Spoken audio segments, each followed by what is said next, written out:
Disclaimer, I have already made a video for my Nickelodeon video game collection about 2 years ago, so if you haven't seen that video, don't bother, as I'm probably going to be repeating myself in this video. Also, I'm not counting any acquired property games, so Teenage Mutant Ninja Turtles and Garfield are still off the table. Of course, I will mention them in this video. Anyway, please enjoy. Hello, everybody on YouTube. Yes, I am back with this kind of video again. I bet a lot of you thought I wasn't going to do another one of these, but I thought, hey, because I've gotten more games since I once made that video, which is almost 2 years old and has done pretty well in terms of views. Thank you, everyone who watched that video. I thought it would be a good time to do an update and go through the whole collection again. I'm going to be including some of the obscure crap this time. In fact, let me do that now, just in case I forget. So, like I did last time, I'm going to be going in no particular order in terms of release, and I'm going to be going in series order, but not in any particular air date. So, I could start with any show, and I choose SpongeBob to be our first show. So, let's start off with this plug and play. I told you this was going to be obscure crap. This is the first SpongeBob plug and play system, the one that's a toy of SpongeBob's face. And, yeah, this, you can see mine isn't in the greatest condition. Yeah. You know, what can you do? Actually, this was a last-second buy because it turns out I actually bought another one that looks similar to it, but you notice it has 2 buttons on it. That's actually marked on that. There we go. This is actually a re-release of the one Jellyfish Dodge, which, I'll actually put up a photo of the original release. Yeah, that's what that looked like. But, yeah. I thought this was this, so that's why I own this one. But yeah, 2 plug-and-play systems. Yeah, it's not entirely the same, because, you know. Yeah, not much to say about these, honestly. And, while we're on the subject of obscure crap, here is, well, actually, I should ask, how many of you remember Interact TV? No, you don't remember? Let me show you what that thing is. It's, this ugly contraption from Fisher-Price. Yeah. Only reason why I have this is because, I grew up with it. Like, I got it, like, on Christmas, like the year it came out, which was, like, 2004. So, yeah. And it had a SpongeBob game. Yeah, this is, the direction I'm going with this. Okay, so if you don't know what Interact TV was, it was a DVD sort of thing. It was a thing for DVD players, and what you'd get is, if I can open the case, yeah, you'd get these cards you see here, activity cards are what they're actually called, and they would be themed to certain episodes of the show. Here we have Pickles, Hooky, and the Krusty Krab training video. And this is really gonna piss you guys off. It's really, it was really obsolete when it came out because all it is just a normal DVD with games built into it. So like you'd watch a cartoon, then it would stop, it would give you some options to play a game, then you'd keep watching, then you'd stop and play. And yeah, it clearly was like some little baby toy crap, like baby's first video game. Yeah. And I hate to say it, but this is not the only one you're going to be seeing. This, oh, by the way, it's called Krusty Krab Adventures, by the way. And, yeah, they actually got the guy who voiced the Krusty Krab training video narrator, in this game. I kid you not. So, yeah, probably the last time he performed him. Alright, enough of the obscure crap with SpongeBob. Let's get on to, some actual games. Shit, can we go back to the obscure crap? Oh, God. Okay, so might as well get it done with this. This is SpongeBob Super Sponge on the original PlayStation. Oh, how I hate this game. Oh, this is easily one of the most overrated SpongeBob games. The story of this game is that it's Patrick's birthday and SpongeBob wants to get him an autograph from Mermaid Man and Barnacle Boy. Problem is, Mermaid Man and Barnacle Boy do not want anything to do with SpongeBob, so they keep sending him on various errands to keep him away from them. Okay, why don't you just give him the freaking autograph? Then he'll leave you alone. He's not asking to spend the whole freaking day with you. The story is just one of my problems. The people who made this game, Climax, they hate SpongeBob. They hate SpongeBob so much. They hate him so much that they took their anger out with this game. They drew a picture of SpongeBob f***ing Patrick because, yeah, I don't know why people love this game. People who hate it have no trouble explaining. Lovers never do. They never explain. Look, I'm above. I'm not one. I don't like trashing people's opinions. I respect all opinions, but when it comes to this game, I don't understand you whatsoever. Here's the disc, by the way. Yeah, and then that's what's on the inside. Yeah. Oh, I hate this game. I hate this freaking game. Okay. Yeah, easily. Yeah, it was SpongeBob's first standalone console game, by the way. Now that we've taken care of that, let's change the subject. What do we got here? SpongeBob, Legend of the Lost Spatula. Oh dear, this one also sucks. This is SpongeBob's first standalone game in general. It's time to bring it around town. This was developed by Vicarious Visions, who would later go on to create the Crash Bandicoot Insane trilogy, which I really enjoy. They definitely, compared to Climax, they definitely showed that they loved SpongeBob. There's plenty of references in this game, but oh boy, they did not know how to make a game here. Let me just tell you that. This game is, ooh boy, eek. This is actually a Game Boy Advance re-release. You know, even though it was on Game Boy Color, you can tell it's that because the colors on the front are a lot darker. There's no only for Game Boy Color part here, and it also says that it can be played on Game Boy Color up there. So, yeah. I was going to show you the inside of these, but unfortunately, that would take up a lot of time, and I do not want this video to drag on.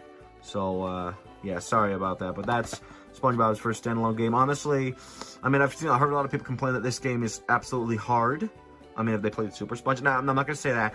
But, honestly, even when you know what you're doing, it just basically, you got to keep switching out your items, and it gets really repetitive. So, yeah, short game, but not a good one by any means. Okay, let's continue down the handheld market. We got the Game Boy Advance version of the SpongeBob movie game. Man, this box, I ordered this. The listing was in such great condition, but it got damaged in shipping. I prefer the console version. This was developed by WayForward, who, crap, I still don't remember the name of that game that everyone loves that they made. The back of this is definitely different compared to the console version, which we'll get to. But yeah, I believe this was the first SpongeBob handheld game I ever played. So, yeah, this one, not too crazy about it, but whatever. That's another one. What do we got here? Ooh, here's SpongeBob's final Game Boy Advance game, Elena SquarePants, developed by Altron or Ultron. They loved recycling stuff in their games. Yeah. I specifically prefer the DS version. There's also, it says it also works on Game Boy Micro, Yucko, yeah, Mice, no, I'm not going to mention that, and DS. But yes, I have not sat through this one in its entirety. So, yeah, not much to say about this version. And then we have, you think we could escape it, but no, we got the Game Boy Advance version of Super Sponge. My pronunciation is bad as always. You know, despite my beef, the beef I had with the console version, I greatly prefer this one, even though it still looks like a bootlegged mess. As that's one thing I hate about Super Sponge. It's also really, it does not look like SpongeBob. I just feel like some other generic underwater platformer that just had SpongeBob slapped on it. It just does not feel like a SpongeBob game to me. But, yes, and this one actually looks even more bootleggish. I mean, like, look at that right there. Where is SpongeBob right now? Or, like, there. This game, actually, this version does a lot of things better. For one, the difficulty isn't as amped up as the console version. There's actually a health system, a better normal health system with a health bar, unlike the console version, because if you actually didn't know, the console version actually had a sonic system where you collected golden spatulas, and when you get hit, you lose all your spatulas, and if you die if you get hit without any spatulas, you die. Yes, this was supposed to have a health system like the Game Boy Advance version, so I really hate the developers for that. And again, the funny thing is, this is also developed by Climax, the people who developed the PS1 version, so yeah, at least they didn't take all their anger out on this game. But yes, if I had to choose one, I'd definitely say this version is the better game. Still not good by any means, but what can you do? Next up we have, oh dearie me, we got Revenge of the Flying Dutchman. This is actually, this is not the version you're thinking of. This is actually also developed by Vicarious Visions, who did Legend of the Lost Spatula. And yeah, you can see that, you actually see them right there. Yes, so yeah. That's your proof right there that, yeah. This actually has a different story compared to the console version. We'll get to that, by the way. We'll get to that one. But yes, the story of this one is that SpongeBob goes on a walk with Gary, but then Gary is on the trail of something, and SpongeBob has to go after him. He finds a treasure chest, and he releases the Dutchman, who he thinks is a genie. Yes, and so, you know, the Dutchman has to look for his treasures, so he asks SpongeBob to help him find the treasures. I have not beaten this game entirely. This is the only SpongeBob Game Boy Advance game, along with Atlanta SquarePants, that I have not beaten, so I gotta get to that. I have my password saved on my phone somewhere. But, yes, I will say, this is no borderline top platformer. It definitely is a lot less bootleg. This is more SpongeBob than Super Sponge, I'll say that. But, yes, would I say it's better than the console version? Yeah, maybe. Not entirely much, but I mean, you know, this game actually has some more bosses compared to the console version, and some bonus games, including the Jellyfish Rodeo game, which was supposed to be a part of the console version as part of the Game Boy Advance link cable for the GameCube, which was canceled for the game. I think it would have been the only licensed game to have that. Correct me if I'm wrong. But, yeah. But yeah, that's the Revenge of the Flying Dutchman for the Game Boy Advance. And, let's get way forward back here. We got the Game Boy Advance version of Lights, Camera, Pants.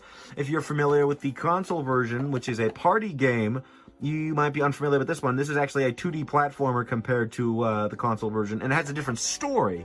The story of this version is SpongeBob and friends are, you know, a production crew on the new Mermaid Man show that they're working on.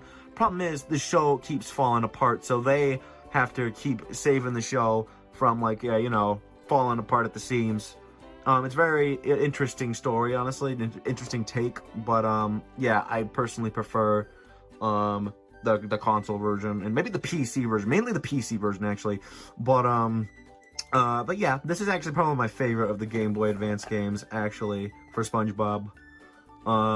You have SpongeBob, Sandy, Squidward, and Patrick. You do not have Mr. Krabs or Plankton. Mr. Krabs appears in the game as an NPC, and Plankton, despite being on the front, side, and top of the box, does not appear in this version of the game. Yeah, that's really sad. But yeah, Way Forward did a good job with this one.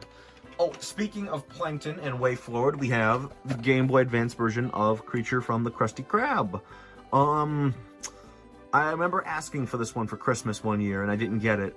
And now I finally got it, and let me just tell you, it's, yeah, I don't really like it, honestly. It's, really poopy. Yeah, I believe some of the sprites from this Plankton game were used in, like, a Lego.com game. I couldn't find it anymore, couldn't find any evidence of it, but, you know, it did exist, trust me, you can go by word.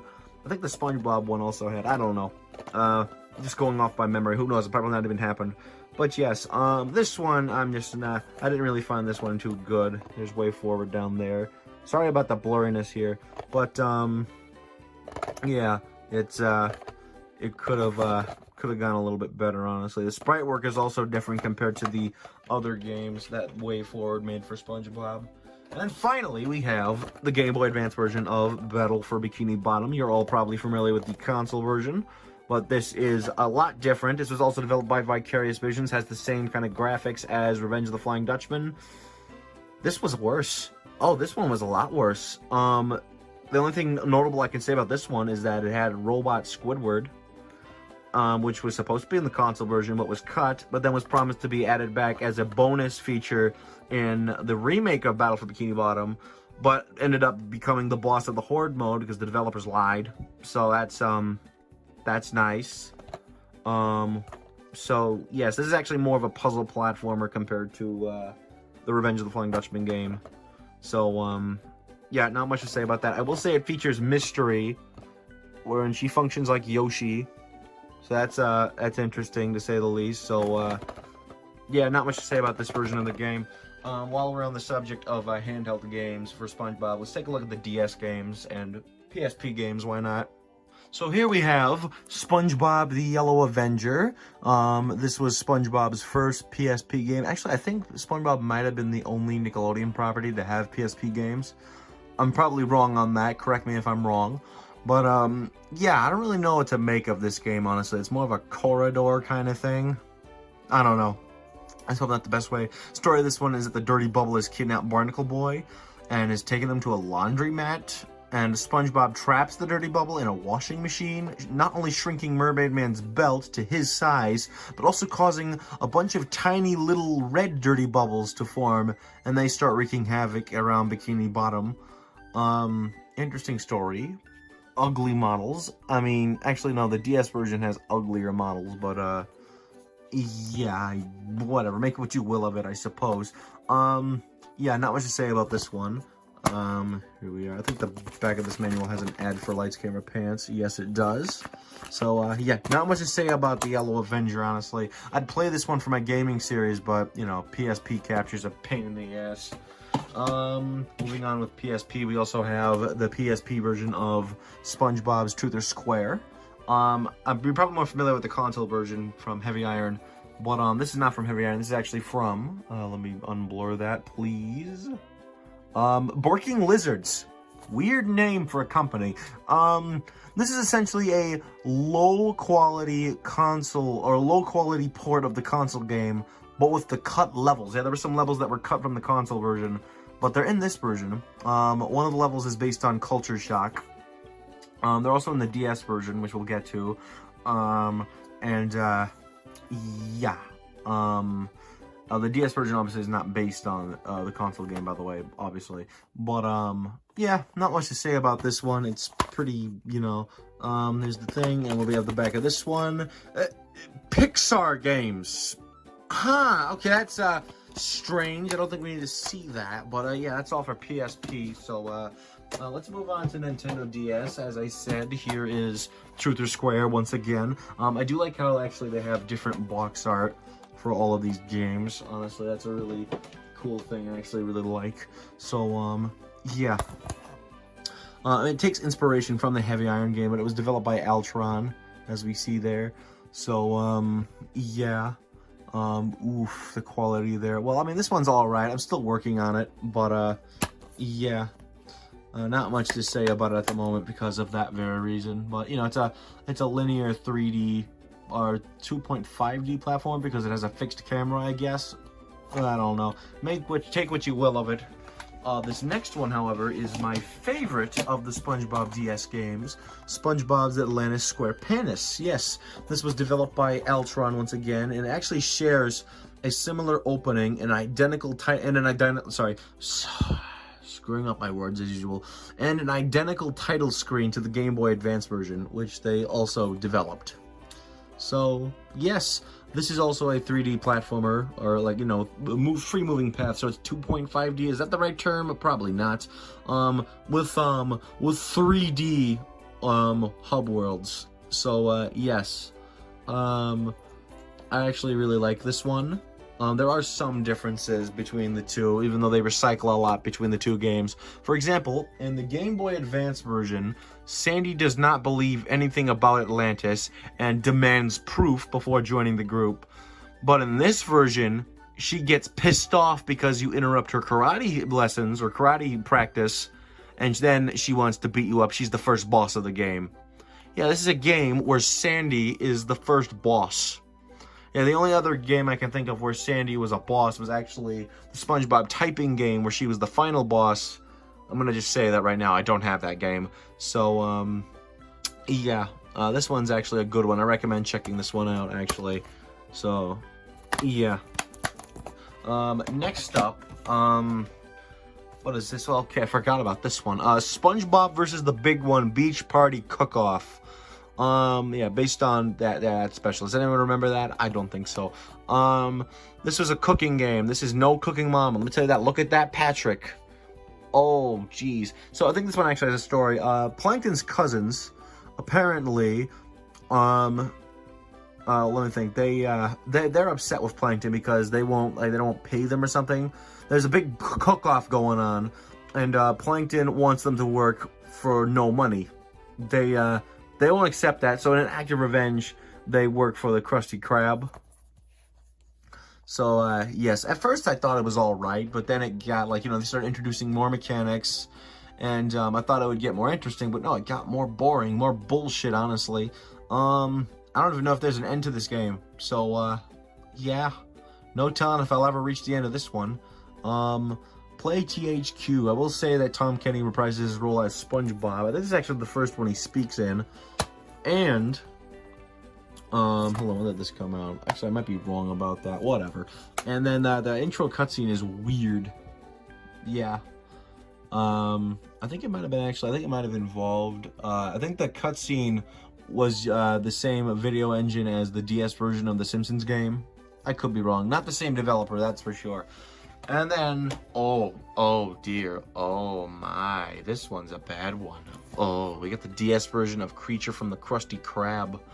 This one sucks. Oh, I hate this one. I hate this one so much. So, think of the Game Boy Advance game, but with... you have to exclusively use the touchscreen to do everything. To drive, to shoot a laser, to punch a guy, to walk.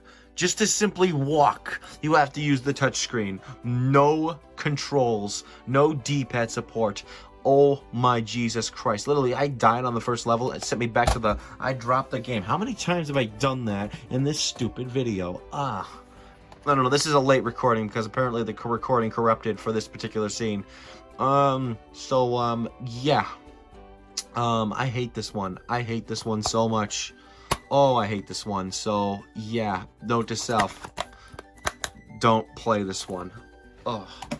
This next one, however, is actually a good one. We're back with Altron, and we got SpongeBob Drawn to Life, Drawn to Life SpongeBob edition, and we got your boy Doodle Bob. This is technically Doodle Dimension before Doodle Dimension even happened. So Patrick, being the dumbass he is, redraws Doodle Bob into the world, and he decides to take over the place with his own Doodle army, and you create your own hero and go after him. Actually, if you don't know what Drawn to Life is, that's actually what it is. In fact, I think the character from the blocks of Drawn to Life, my manual is actually really wrinkly and probably water damaged. Yike. Yeah, that's that hero right there is from the game. So, yes, I remember ads for Drawn to Life. I don't remember if there were any ads on TV for this one. If there were, I probably didn't see them. But yeah, this is actually a good one, so maybe you should check this out, actually. It's really nice. So, yeah, that's all for handhelds. Now let's talk PC games for the porous sponge. We got the PC version of the SpongeBob movie game. This is a point-and-click adventure compared to the console version. Here's some stuff down here. I think there was an international version of this release that had costumes. This version does not. So, yeah. I don't understand that.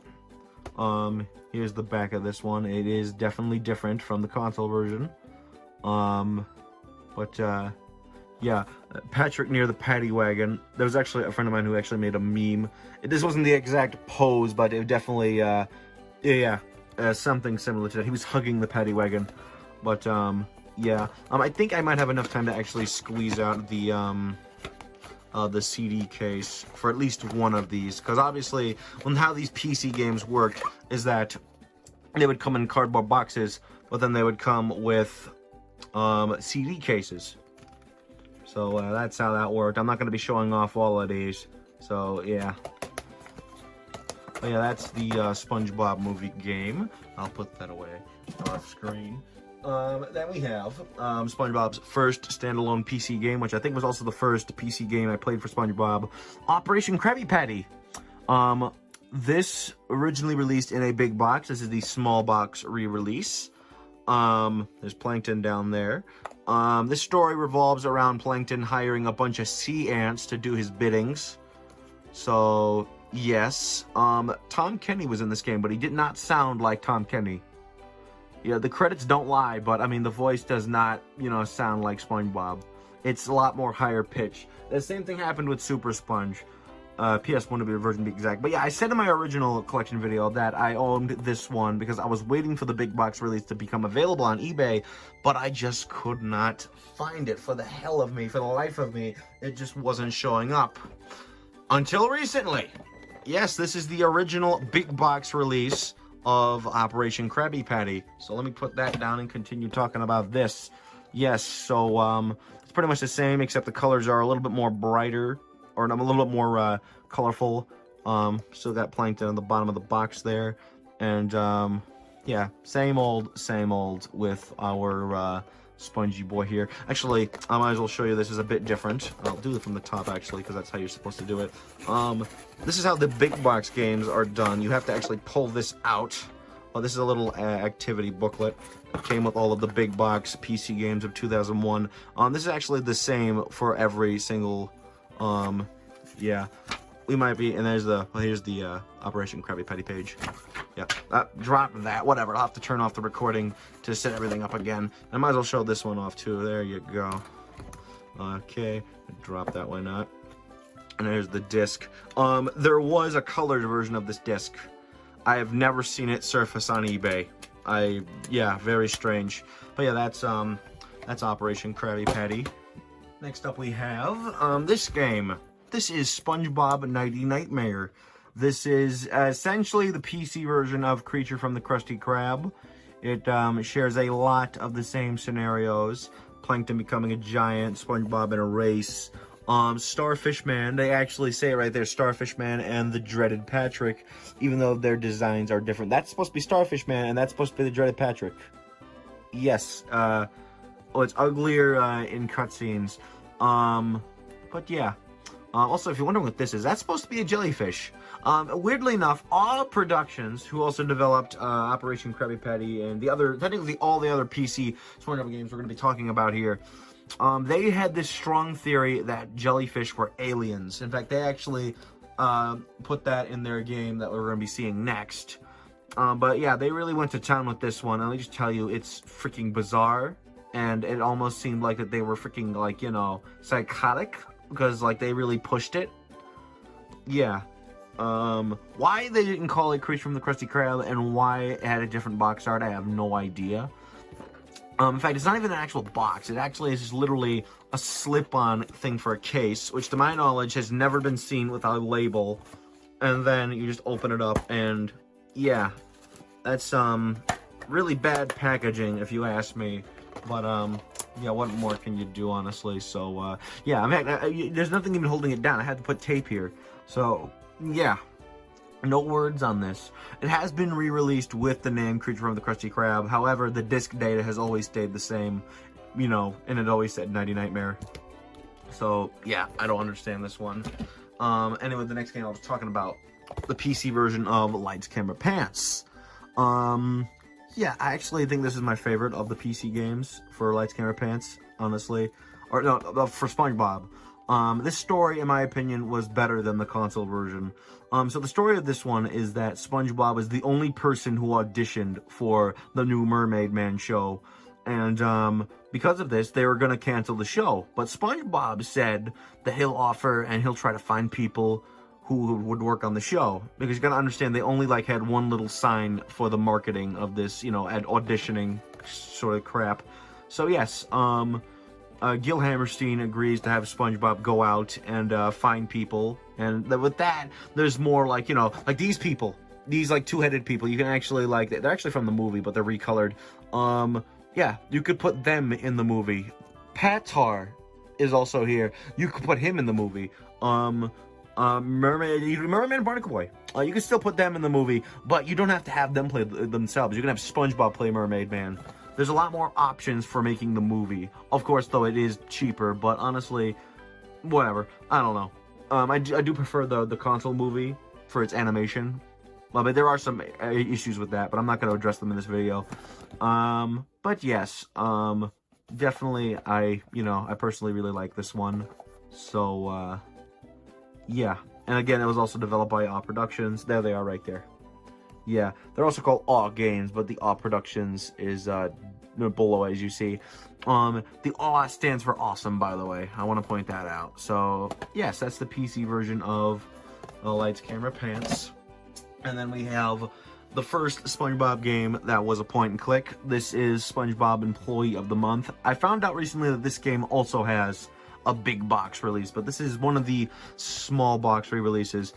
This was a small box release that released during the Prize Point era, because once that time frame ended, which was really small, they re-released this again, but without the Prize Point stuff, without a CD case. There is one inside here, and this part, which is really shiny, I think was also made to be not shiny. I don't understand why, but this right here, in my opinion, was definitely, this is a classic to some people. And yes, it does not work correctly on modern hardware. It does play on modern hardware, but the frame rate is really bad, and some of the colors are screwed up and are transparent. Thankfully, there are patches to fix that. So yeah, check out DG Voodoo, which is the patch that could be used to fix this game, along with Operation Krabby Patty. And the next game we're going to take a look at here, the PC version of Battle for Bikini Bottom. Yes, this one is actually not a point and click. This is actually an arcade game compilation. Yeah, it is, yeah, definitely a step down compared to the console version. Yeah, I don't really know what to say. The back of this version's box definitely follows the console version a little bit more.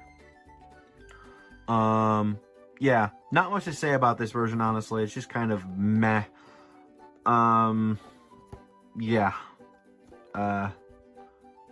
Yeah, not much to say with that. So that's all for PC. Why don't we talk about the console games now? Finally, we get into the console games where, you know, most people know about the SpongeBob console games. So let's do it. All right, what do we got first for our dear Spongy boy on console? What do we hear? The console version of Battle for Bikini Bottom. Well, as you know, that actually I want to point out that there's a different version I have, which is my primary version. This is the PS2 version, which is probably the version that everybody knows, but I will say this is not the main version I play. But this is a part of the collection, so I shall include it. This game, what has not been said about this game, easily in my opinion the best licensed game ever created. Fight me if you will. This is probably my favorite video game of all time, and it is always a 1-year requirement to go through the game and 100% it. It's a tradition for me. So yes, I love this game. It is fantastic, and yeah. Here's the disc right here, by the way. And then we got the manual, which, you know, you rarely see this with the manual. What is on the back? Oh, we got Tack and the Power Juju. Interesting. So yes, Battle for Bikini Bottom is an important part of my childhood and will remain in my heart forever. Forever. Even when I'm a freaking old man, I'll remember this game. Okay, maybe that's to be debatable, but you know, whatever. Don't judge. Let's see, what do we got here? This is the game that I started the old video with. Creature from the Krusty Krab. This is the PS2 version. I grew up with the PS2 version. I had the GameCube version for some time, but that one, oh god, that was so low quality. So the graphics were, oh god, ugly. I mean, the game is not pretty in general, but yeah, the GameCube version was uglier. And the bonus cutscene at the end was all screwed up. Yike. But yes, Creature from the Krusty Krab is an interesting game. Oh, by the way, how could I forget? This was developed by Heavy Iron Studios. Right there. And then this one was developed by Blitz Games. This was their first of 4 SpongeBob games, one of which is digital, but I do have it, being Underpants Slam. But yes, this is all about the wonderful world of dreams. I don't know if I've actually explained what the story for Creature from the Krusty Krab was. Oh, I'm sorry. You go through the dreams of SpongeBob, Patrick, and Plankton. And there's the disc right there. Here's the manual. On the back, we have this register your game crap. So, yes. This is a good one in my opinion. This was a pretty mixed one, but I personally like Creature from the Krusty Krab. It's not my favorite, I just dropped the game. Sorry about that, there's more issues with this one compared to the last one, yike. Also, if you hear any noises in the background, that is my dog. He's with me in the room now, so, he shouldn't affect the video. But yeah, Creature from the Krusty Krab is alright. Not my favorite, but it's a decent game in my opinion. Let's see, what do we got? Oh dear, what have we here? This, the infamous one of all. This here was the longest time, probably still is, SpongeBob, one of SpongeBob's most hated games, Revenge of the Flying Dutchman. This is the PS2 version, the one that legend has killed the people who developed it, Big Sky Interactive. Of course, that's been deconfirmed. It's just the THQ blacklisted them. That's what happened. So yeah, they weren't getting any calls for development opportunities. So yeah. I'm not the kind of person who should be telling this kind of details because I probably don't even know what the hell I'm talking about. So let's open this up and oh, you might be wondering why my disc is taped. Well, let me show you why. Yeah, CD game. I think this is actually the only Nickelodeon game that was ever on a CD. Correct me if I'm wrong. Let me take this tape off for the sake of this video because obviously you gotta show off everything in the greatest of detail. Stick that there for now. But yeah, Revenge of the Flying Dutchman is a massively hated game. It's, you want my honest opinion, I don't think it's the worst game I've ever played. I personally hate Super Sponge a lot more, which people say is a million times better than this. Yeah, this is no masterpiece. This is actually a really yucky game, honestly. An ad for there. But yeah, this is, oh boy, but yeah, this PS2 version actually likes to crash on loading screens and likes to corrupt save files. I've heard that it doesn't do that on the Slim version, or Slim PS2s, but, yeah. The reason why I had the tape is so it could work on a fat PS2, but trust me, do not play this on a fat PS2, because that's where the glitch mainly occurs. Unless you want to corrupt your save file, don't bother. So, actually, don't even bother at all, because this is the cheap version. The other version is more expensive, but we'll get to that one when we do. So this is Revenge of the Flying Dutchman. And this one follows the story that, you know, SpongeBob frees the Dutchman, and now the Dutchman is gonna wreak havoc, and now you gotta collect stuff to stop him. Yeah, all it is repetitive jellyfishing. That's all I can say. And, expect to hear the tune do-do-do-do-do-do-do a lot, because that's all you're gonna be doing in the game. I mean, if it's a broken game, I hate it. If it's a repetitive game, I'm not fond of it.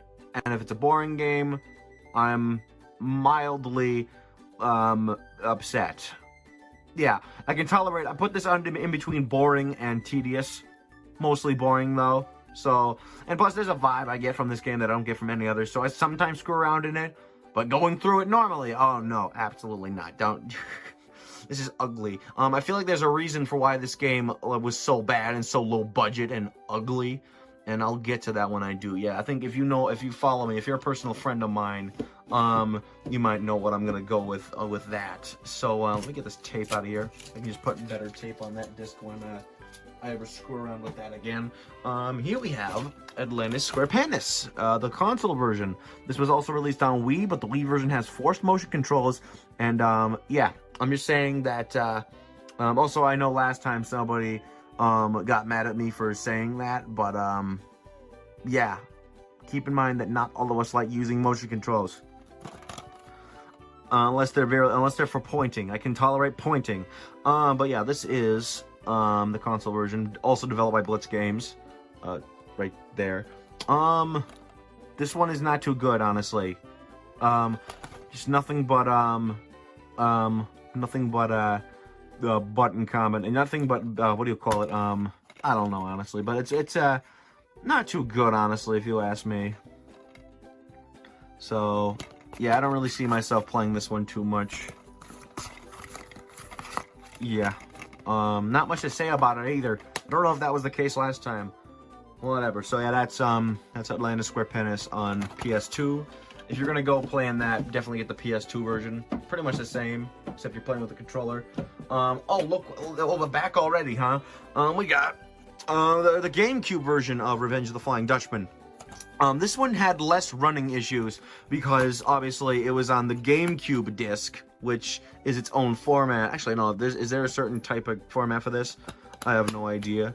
And then what's on the back of this manual? Oh, an ad for the Game Boy Advance version. Interesting.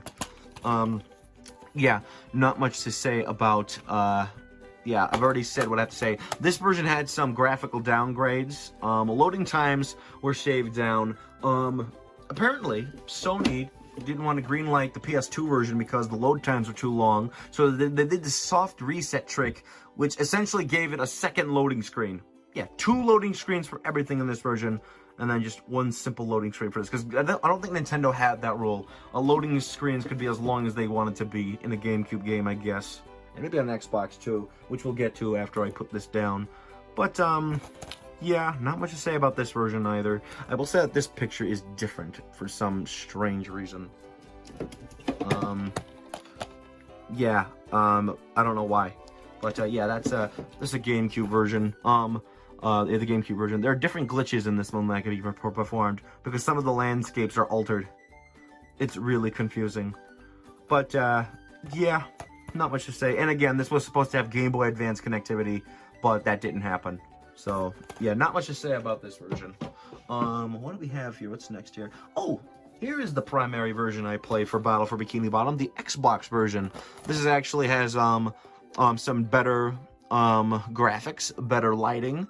It has a shinier, kind of brighter, colorful, sort of, vibrant look to it.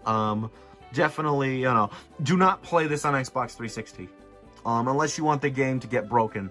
Playing this has backwards compatibility issues on Xbox 360, so this is the best version to get if you're playing on, if you have the original Xbox, but if you don't have an original Xbox and you want to play this on 360, don't bother. So, yeah, no use playing that one on 360, but overall, sorry for the cut there, my phone ran out of storage, but overall, I'd say that this is definitely the best version to go for. And again, if you have 360, just stick with PS2 or GameCube. Okay, up next we have the console version of Lights, Camera, Pants. The Xbox version to be exact. This actually has the story that everyone's familiar with. SpongeBob and friends are competing for the roles instead of like helping the show out or anything. You know, it's a party game. So yeah, we had a point and click, we had a platformer, but now we have a party game. And it's actually a really good one if you ask me. I really like this game. The Xbox version supports 480p when played with a component cable or the Hyperkin cable. It's not really worth it, honestly. Don't bother. But yes, this version actually has better frame rate compared to the other versions. And the PS2 version has cross saves, which was exclusive to the 2005 PS2 Nickelodeon games. But yeah, I absolutely enjoy this one. I used to rent the PS2 version a lot, but this is the version I play nowadays, the Xbox version. So, yes, another one of my favorites. And then, oh ho ho, what have we here? Another one of my favorites. We got the SpongeBob movie game. This is another one from Heavy Iron Studios. Lights, Camera, Pants. I actually don't know who developed that one. I think it was THQ's studio in Australia. Oh crap. Oh yeah, I forgot to show the insides of these. Yeah, I guess that's not gonna be like, you know, if I forget, then I forget. Yeah, let me do the other ones very quickly. Yeah, I don't have the manual for this one. There we are. And then, oops, yiko. And then Lights, Camera, Pants. There we are. But now back to the movie game. This is another one I like, by Heavy Iron. Some people don't like this game. Some people think this game is better than Battle for Bikini Bottom. I personally don't think it's better than Battle for Bikini Bottom, but I don't hate it either. This is much more linear, because obviously this was made in less than a year after Battle for Bikini Bottom and came out before the movie. But yes, so obviously it's understandable why the time frame and why the limitations were, you know, a thing in this game. But I still really love this game. This game does support cropped widescreen, but it's forced when played on Xbox 360 or with the Hyperkin cable or a component cable. Do not bother. Stick with AV cables if you can. So, yeah, but overall, this is another game that I highly recommend. I personally really like this game. So, yeah. Next up we have, holy shit, what is this? We got the Wii version of Creature from the Krusty Krab. Huh, yeah, that's strange. Yeah, okay. After many years of curiosity, I was wondering if how bad the motion controls were, because I think I said it in the first video, that the Wii version of Creature from the Krusty Krab had forced motion controls, and so far, they're terrible. Yeah, and no classic controller support. And I know that the classic controller came out the same day that the Wii launched. This was also, I believe, a launch title for the Wii, so, yeah. Not much to say. Whatever, all I've said already is the same as the PS2 version. There's one exclusive mode to this called Sponge Band, and it's honestly just only like a minute of enjoyment. So, yeah, not much to say about this. Next up, we have SpongeBob's Boating Bash. Now, this game is a demolition derby / racing game, and that would sound cool with SpongeBob, but the controls are pretty poopy, honestly. This does have Wii wheel support. Honestly, was that really a thing you could say? I mean, like, it's kind of, whatever. Not complaining about classic controller support, because there's no motion controller support when it comes to playing with the Wii Remote and Nunchuck, so I can give that one a pass. But yeah, this one's always poopy in my book, honestly. I don't really have much, good things to say about it. Yeah, just kind of, eh. Yeah, oh, I forgot to show the inside. This is when Wii discs were getting colored, by the way. Yeah, and, because I forgot, this is just gonna have to, you know, I'm just gonna drop it after this. Yeah. Okay, so I'm not gonna be showing the inside of those anymore, unless it's absolutely necessary, because we're just wasting time when I do that. Next up, we have SpongeBob SquigglePants. This is the console version and one of the last games that THQ published before they went bankrupt. This requires the U-Draw game tablet, which I believe was made by THQ, and was released on Wii, which required it, and 3DS, which did not require it. Yes, this is a SpongeBob game that has widescreen support. The other two don't. And, yeah, I personally, honestly like this game. It's not the greatest, but it's, you know, it has a bit of charm to it, honestly. It has multiple art styles. It's all about art, and I like art, so, like, you know, there's horror movie, pixel, comic book. I really like that, honestly. But yeah, if you're gonna play this game, get the 3DS version, because that doesn't require an add-on, unless you don't mind buying that. Next up, I don't want to put my garbage in here. No, I'm just kidding. No, it's Superhero Pants. Oh boy.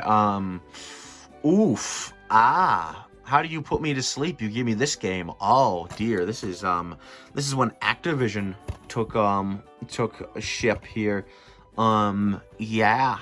This was developed by Behavior Interactive and published by Activision when they had the Nickelodeon video game license. This sucks. This game came out in 2015, may I add you, and this was its only console port. Yeah, Xbox One and PS4 were out at the time. It didn't even come out on any of the other systems from this era, or from this generation that 360 was around. Yeah, this is... Oh boy. Oh, that thing, I don't know what that's about. But yeah. This one sucks, honestly. Ooh, it's a really simplistic, boring game. You could easily, like, you know, Activision, with their first game, they didn't really, like, they tried to make it seem like that they were trying to do, like, you know, something, like, act natural. But with this game, they do not try to hide the fact that it's a low-budget game. The story, the opening cutscene, what they say in the game just shows that they're just like, yeah, we don't care. Like, oh, it is so bad. This is also declared as one of the worsts. Whether or not it's considered worse than Revenge of the Flying Dutchman is debatable, I guess. I'd say yes, absolutely. I still, and despite the fact that this is declared as one of the worsts, I still think Super Sponge is worse. Again, I prefer boring games more than broken games. I mean, this game is broken in some meanings, but it's not overly difficult. And then next up we have, the last game from Blitz Games, SpongeBob's Surf and Skate Road Trip, which is a Kinect title. Ooh boy, the Kinect, if you ask me, was one of the things that kind of killed THQ, because they started making a bunch of games for that, and most of them never worked from what I've heard. I have not played this yet. I own a Kinect, and I still have to play this, but, yeah, I've had people tell me that don't even bother. Honestly, I don't know why there's no controller support. This probably would have worked well with controllers. I mean, it probably wouldn't have been good, but it probably would have been better. But, yeah, I can't really say anything, because, yeah, after, like, 2 years later, I still haven't played it. Again, in due time. And I probably won't even do this for a Let's Play or, like, a one-off for reasons. So, yeah, not much to say on that. All I'm going to say is you screwed up, THQ, especially how you were making those U-Draw games, too. And some of the ports, like, even their ports for games, that required it, even though they weren't art-based games. So, yeah, they were kind of digging their own grave there. Next up, we have Truth or Square. This is the Xbox 360 version. I rented the Wii version, but this is the version I play nowadays. This was the grand return of Heavy Iron Studios, although it had been some time since they last developed a game. This was 2009, and the game before that they did for SpongeBob was the movie game, which came out in 2004. So it was very different, and it was really mediocre. Yeah, better than the actual special itself, I will say. But, yeah. They still showed their love for SpongeBob. It was a nice-looking game, honestly. Even though it reused a lot of the PS2 models, graphically it was really nice. The lighting and textures and, you know, effects were really nice. And, yes, this was alright, but not good by any means. So, I barely see myself playing this one ever again, but, it's fine, I guess. Moving on to our last two SpongeBob games here, we have SpongeBob Plankton's Robotic Revenge, which was Activision's first SpongeBob game. Oof, I think this one's worse. People don't think so, but I personally think this one's worse. Wii U. Oh geez, what a combination that we would not like to see. Yeah, the Wii U, and this was the only SpongeBob game that was released on the Wii U and PS3, by the way. Yeah.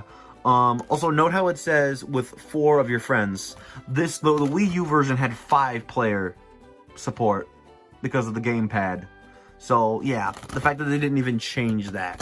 This game is, really repetitive, really aggravating, and that surfing tune for the ambush music, it haunts me to this day because it's used so much. I hate that tune so much. I usually... I don't know, I'm not usually, because I have not even touched this game in years. I hate this freaking game. This comes really close. I still hate Super Sponge more, but this, ooh.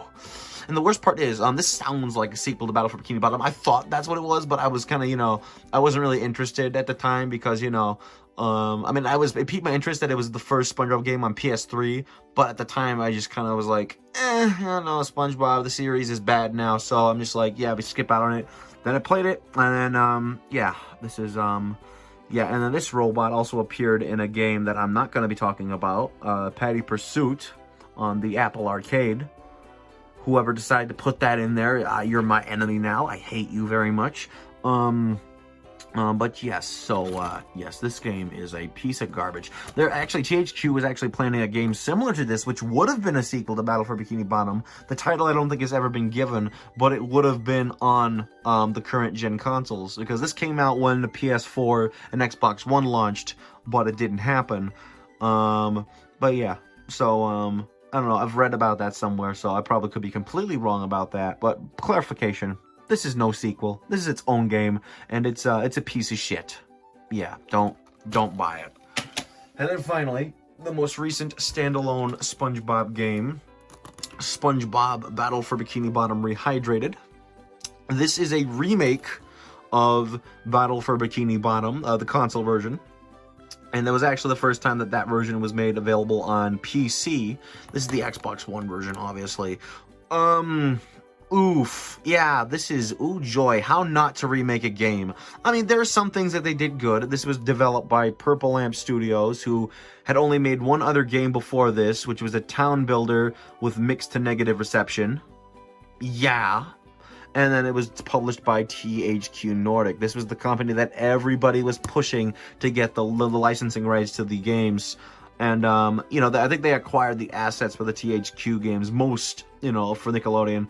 And they don't really show any interest in doing something. They're currently working on a SpongeBob game called SpongeBob the Cosmic Shake, which I really don't know how I feel about. There's not much to go off about it, except for the fact that they're not making a soundtrack for the game. They're just pulling music from the show, and that it will not be on current gen consoles. No Xbox Series X or PS5, which is bullshit, honestly. But, yeah. This is... Oof. I don't really know what to say. It is... I mean, they did a great job at recreating the world. Some people don't like how colorful and vibrant it is. Like, they think it's really saturated. I personally love that, honestly. I think this game was absolute eye candy. But, everything else, it's really unpolished. Sound effects are unpolished. The cutscenes are unpolished. The animations in the cutscenes are cheaper. It is definitely a budgeted remake, and it is sad, honestly. You know, I've seen a lot of debate on that, so a lot of people personally think it is better, but I screw around in this game because I like how the graphics are much more enhanced, but I don't ever go through it again. I don't even know if I ever will. If I'm gonna play through this again, it's definitely the original, not the remake. But yeah, to give credit where credit is due, I like some of the redesigns. They gave a little bit more personality to some of the robots, especially like the Bizzbots. They did a good job with them. But I guess the thing that really turned me off was like the Faithful remake part. And I do like how they acknowledge it's one of the best SpongeBob games ever made.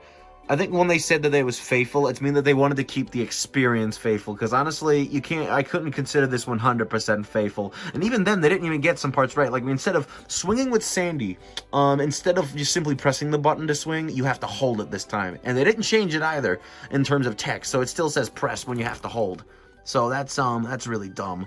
The new thing is the Horde mode, but yeah, it's pretty dumb. It's pretty much a Plankton's Robotic Revenge, but with creative moves. But yeah, so with that said, it's pretty bad. But hey, at least it's just one small part of a bigger game, unlike a standalone package. So if you hate the Horde mode in this game, play this game, then come back and see me. Yeah, so but yeah, and to give credit where credit's due, Purple Lamp, they may have not known Purple Lamp, and I think the guy who directed the game, Martin Crouch, I forgot his name. They may have not known a lot about Battle for Bikini Bottom because they went on record saying things that weren't true about the original game. But let's just say this: Purple Lamp, in my opinion, did a good job making a decent platformer, even though it wasn't identical to what we grew up with. And Martin, he knew nothing about Battle for Bikini Bottom. And he may have went on record saying that the SpongeBob arena during the credits was a cutscene in the original, even though it wasn't. But there's one thing that cannot be denied. He knows a lot about SpongeBob. During interviews, he's referenced, like, episodes of the show. So I hope to dear Lord that he's directing that new game. Because honestly, if there's one man who knows about SpongeBob from THQ, it's that man. So, yes. Bottom line, Rehydrated. Disappointment in my book, but definitely a very nice looking game. Maybe not the best. It's probably not the best looking licensed game, but for a kid's game, I definitely would say so. So, yes, fight me if you want to. And that's all for Spongy Boy. So why don't we move on to my second favorite Nicktoon, which used to be the big juggernaut before SpongeBob, that being Rugrats. Alright, so I'm going to start out with console for Rugrats. So let's start out with one of the last games they got, Royal Ransom. This is the PS2 version, but I also have the GameCube version, which is actually, in my opinion, more graphically better. This game, ooh, it is hated. It is massively hated. It is absurdly hated. And I understand why. But here's the thing. This was the first game I ever played.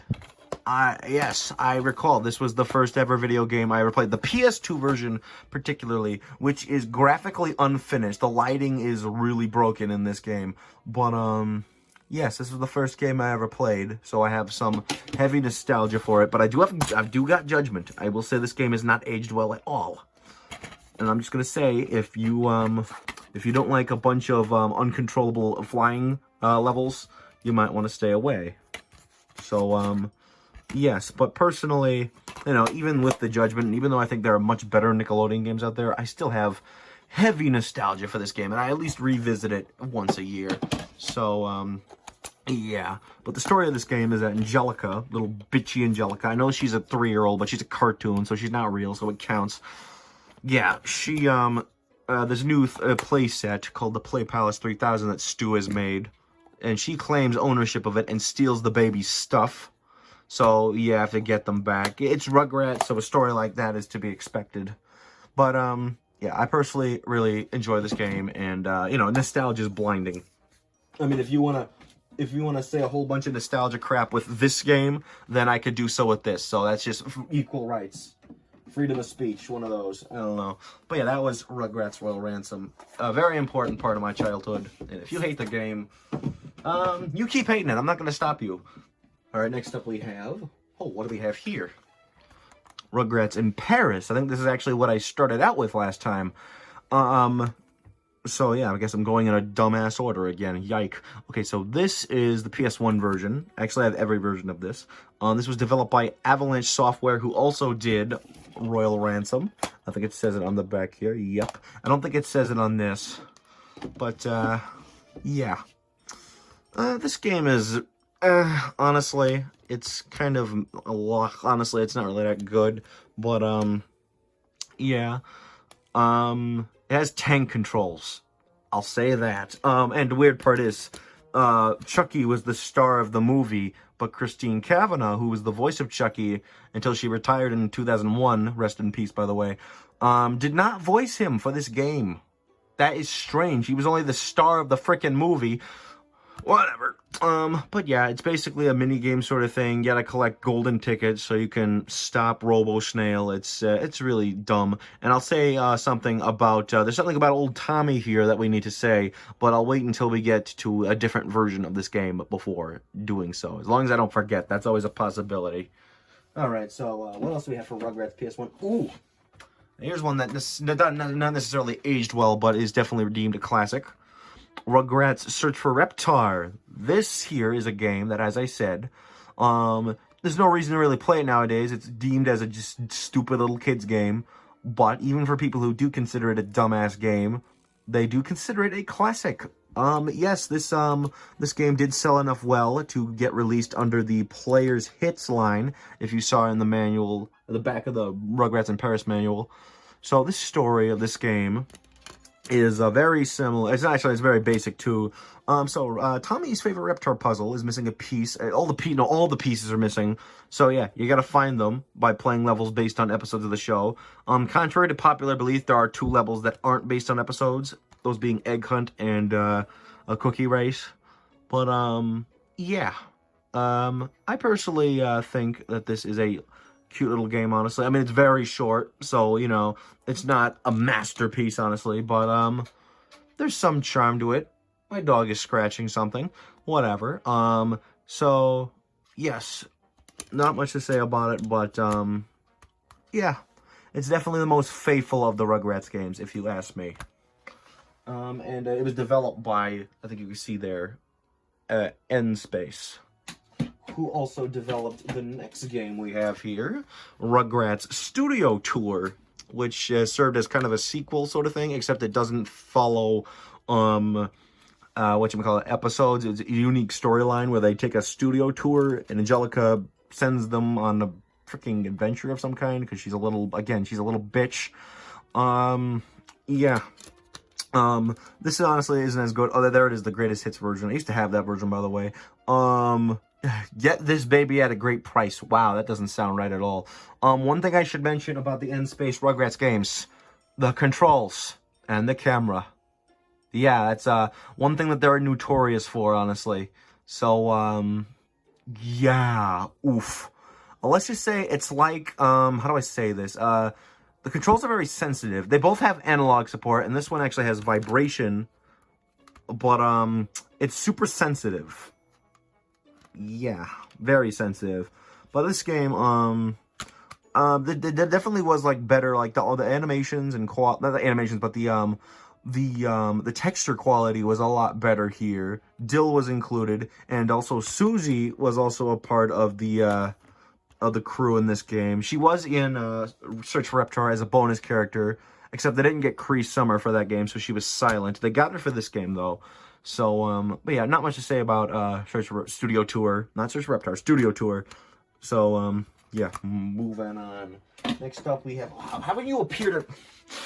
Totally Angelica. Oh, Jesus Christ. Okay, so this is basically a stupid little girl game.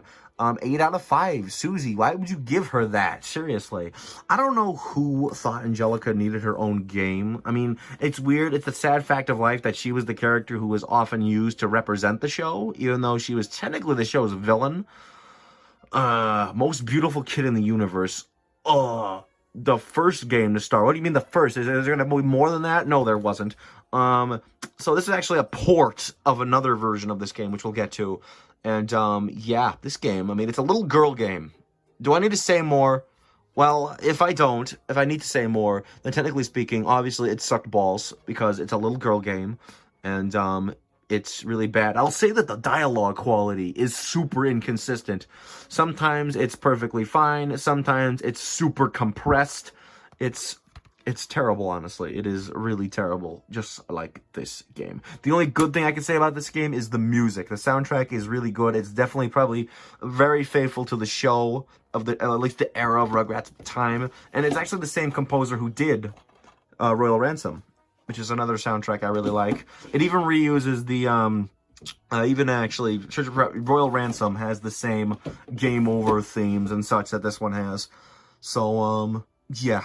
Also, fuck Frog Catch, honestly. Fuck that mini game. Especially how, technically, in order to 100% the game, you have to play the games multiple times. That one, I think you need to play like 48 different times.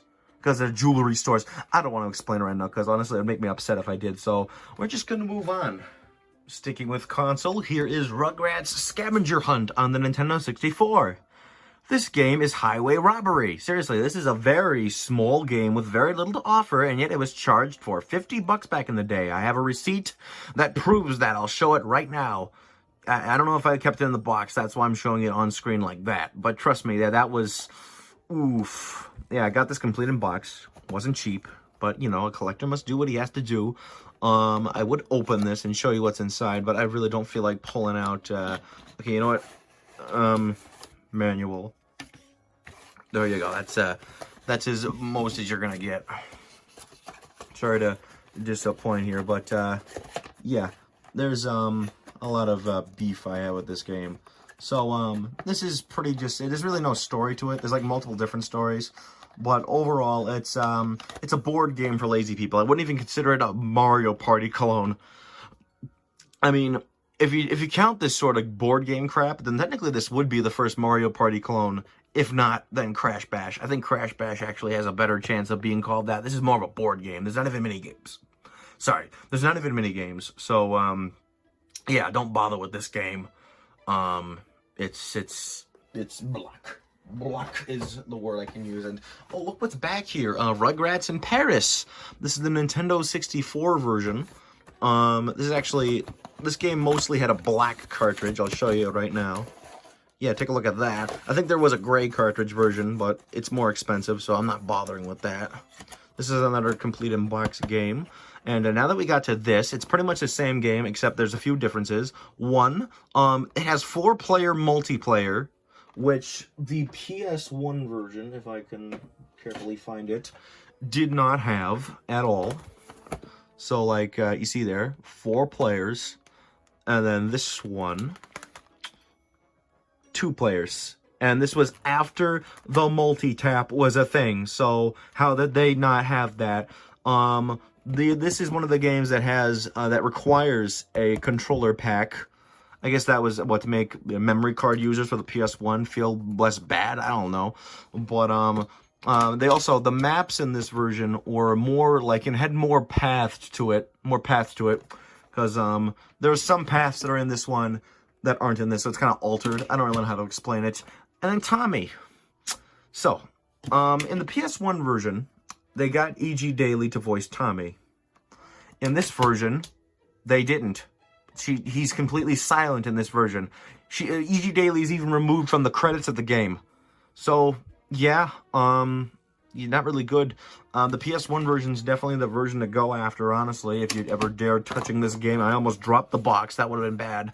But, yeah, this is definitely, if you ask me, the worst version for console purposes.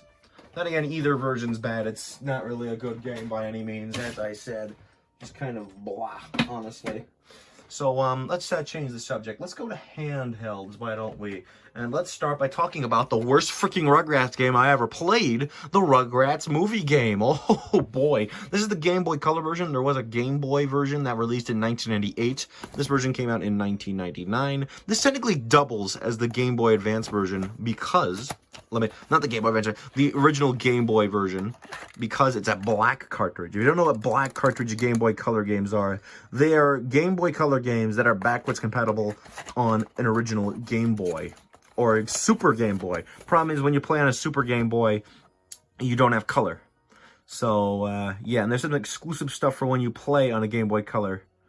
So, yeah.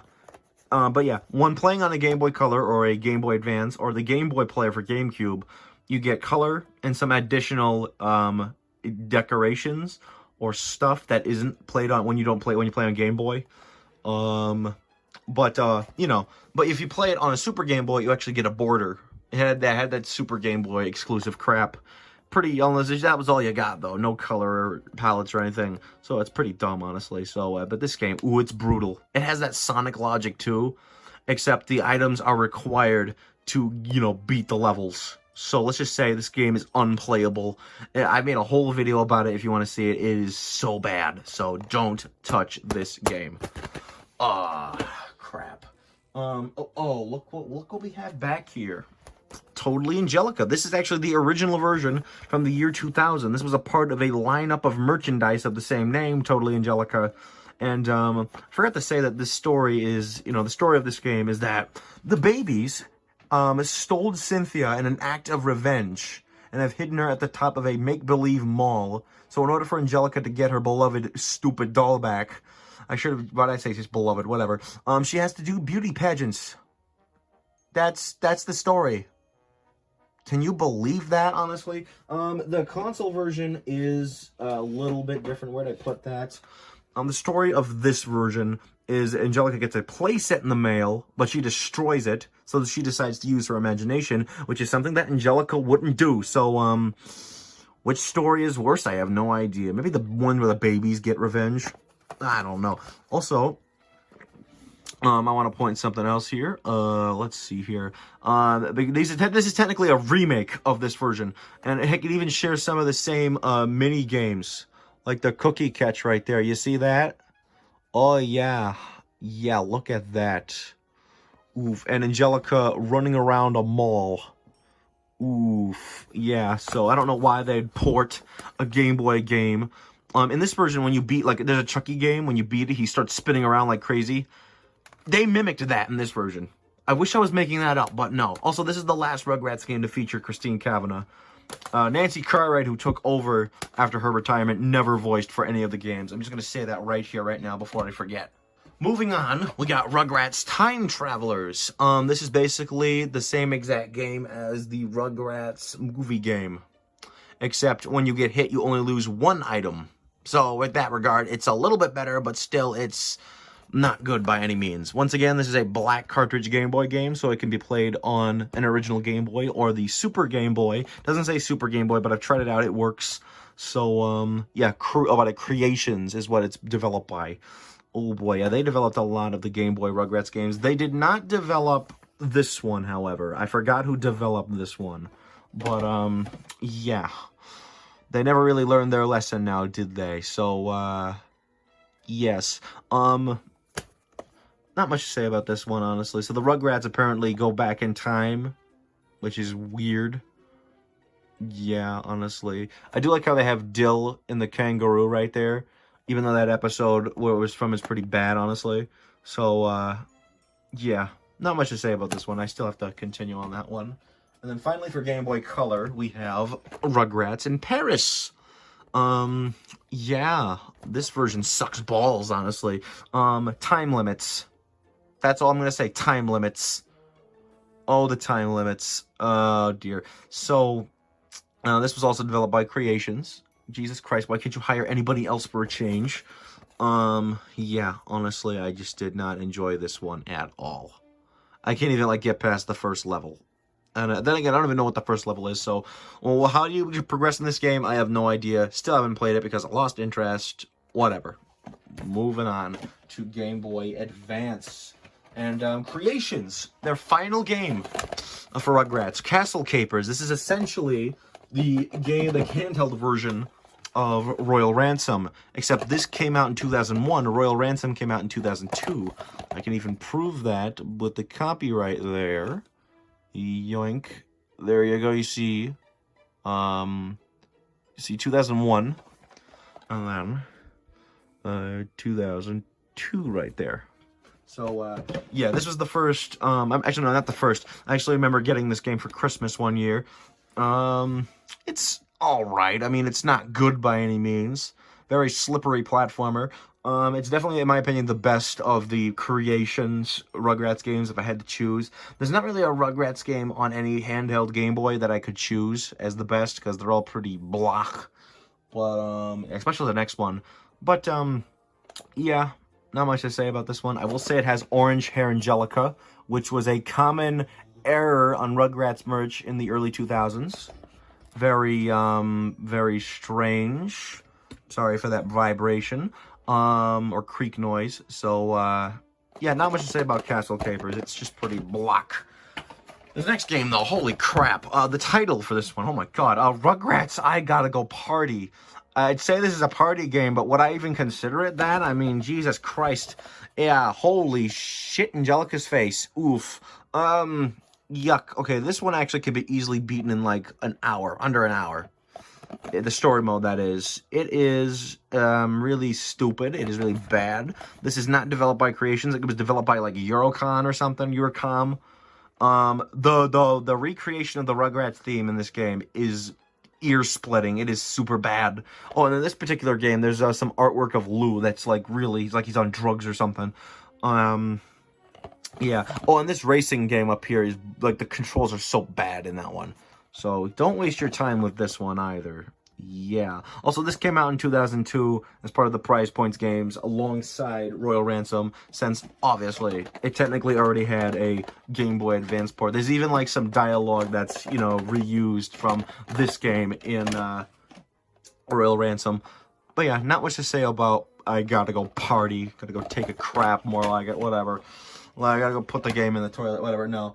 And moving on to PC. How many of these? How many of these, honestly? Seriously. Totally Angelica Boredom Buster. Why? Why? Oh, geez. This is an activity center. A very mediocre one at that. So Angelica gets bored.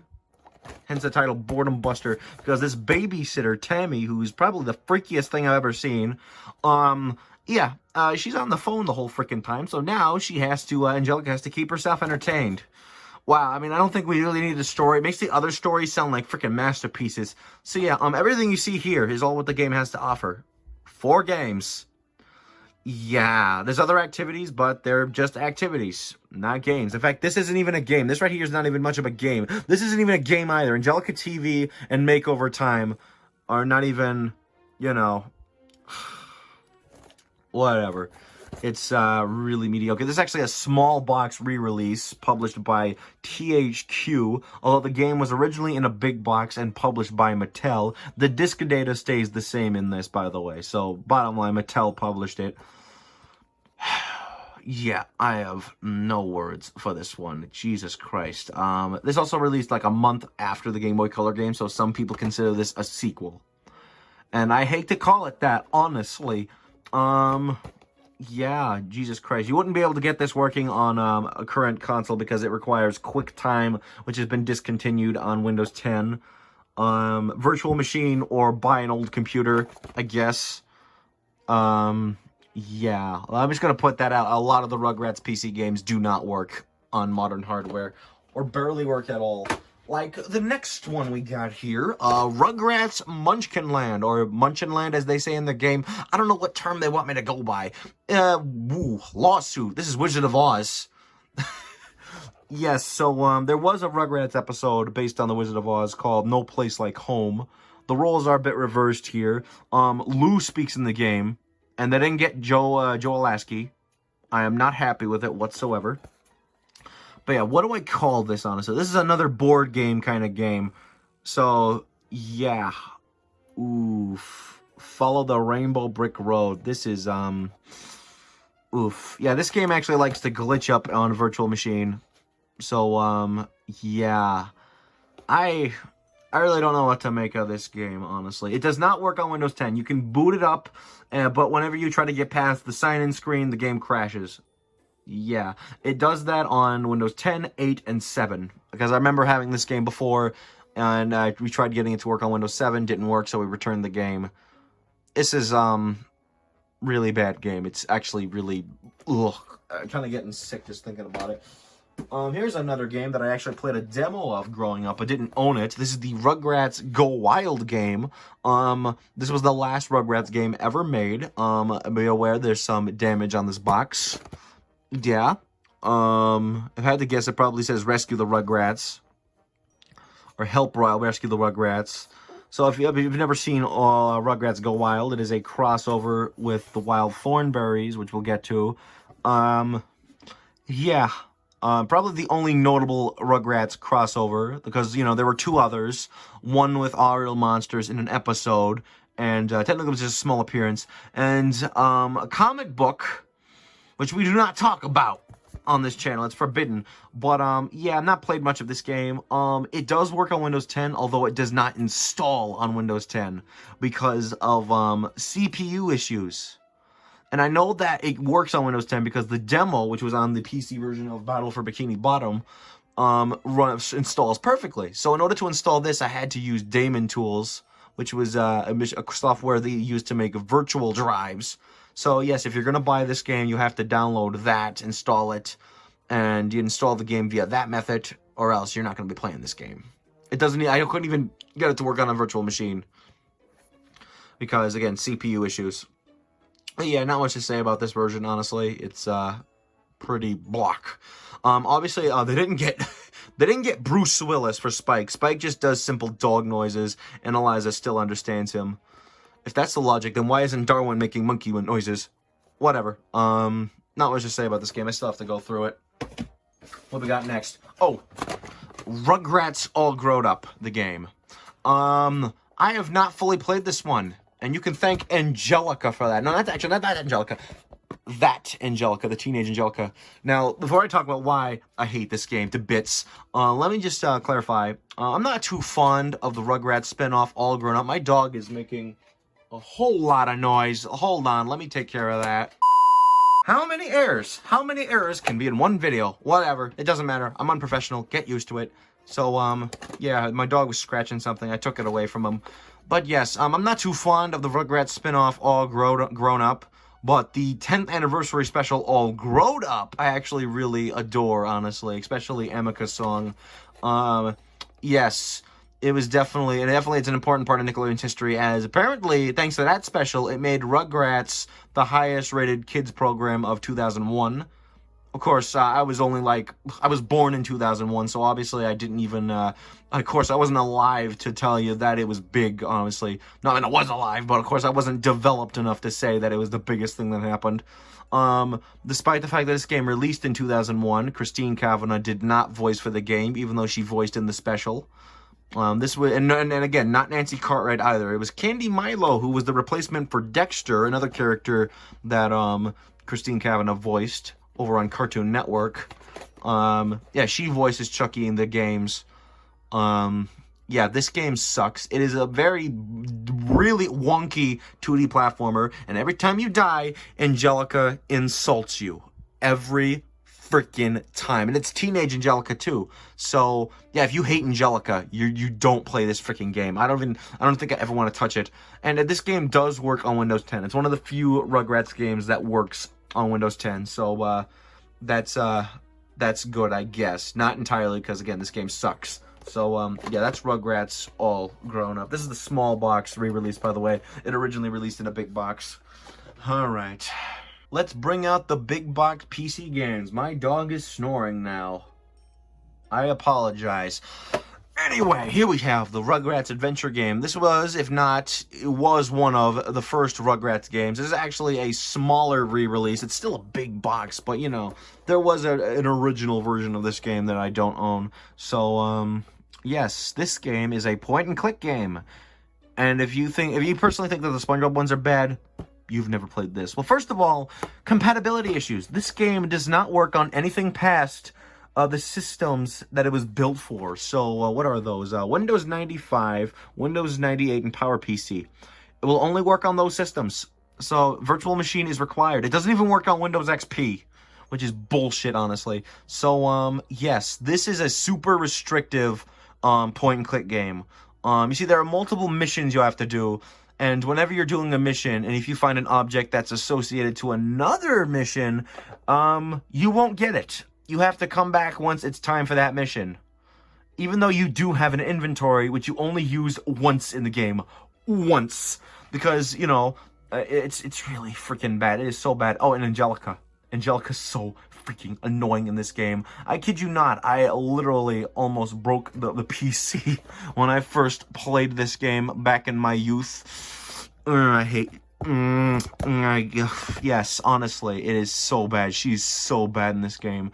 I don't even know if I'll ever do a Let's Play for this. I don't even know if I want to do a Let's Play for this. So, yeah, this is a really shitty game. By the way, it was published by Broderbund. Yeah, we're getting to them now. They only really did Rugrats Games. Oh, and they did Kid Picks. How did they screw this up? Whatever. Do we have another one from them? Oh, yeah, we do, but we're not getting there yet. So let's go back to Mattel while we're still young with the PC version of the Rugrats movie game. Yes, the THQ took care of all the other versions, but Mattel took care of this one. Strange. And, strangely enough, despite the fact that they didn't get Christine Cavanaugh for the console version, they got her for this version. Strange. Yeah, so, I will point out that the artwork for Tommy and Angelica is used in the European box art for the other versions, except Angelica has the orange hair era in those, error in those versions. Yes, comparison, if you will. Yeah, that is some strange crap. But, yes, this game, Jesus, what do I say about this version, honestly? I've not played much about it. I know it also works on Windows 10, but I couldn't really get into this one too much. It's pretty boring. No Wonder, developed by No Wonder, who also developed some of the other Rugrats games here, if not all of them. Doesn't say the developers on the back of the boxes. That's real nice. Take what you will of that. Oh, an advertisement for an Angelica toy. Oh, Jesus Christ. I think that toy wasn't even voiced by Cheryl Chase, honestly. From the commercial I've seen for it. Oh, God. So, not much for this one. It's, you know, also it's one of those, it's a thick box game, unlike, like Operation Krabby Patty. The other box that we have here is a little bit thinner. Yeah, no wonder, no idea why, honestly. It's kind of strange, but whatever. Let's see. Oh, Mattel. And this game is actually a lot bigger. This is the Rugrats Mystery Adventures. This is a bigger box game. The Rugrats Adventure game came in a box about this size. And had a flip open thing like this one did. But here's a little comparison for you on size. Yeah, kind of big. But yeah, this is 10 mysteries, that's all. 6 mini games. You don't even have to beat them to get what you need to get. And 2 hub worlds. And yeah, very mediocre.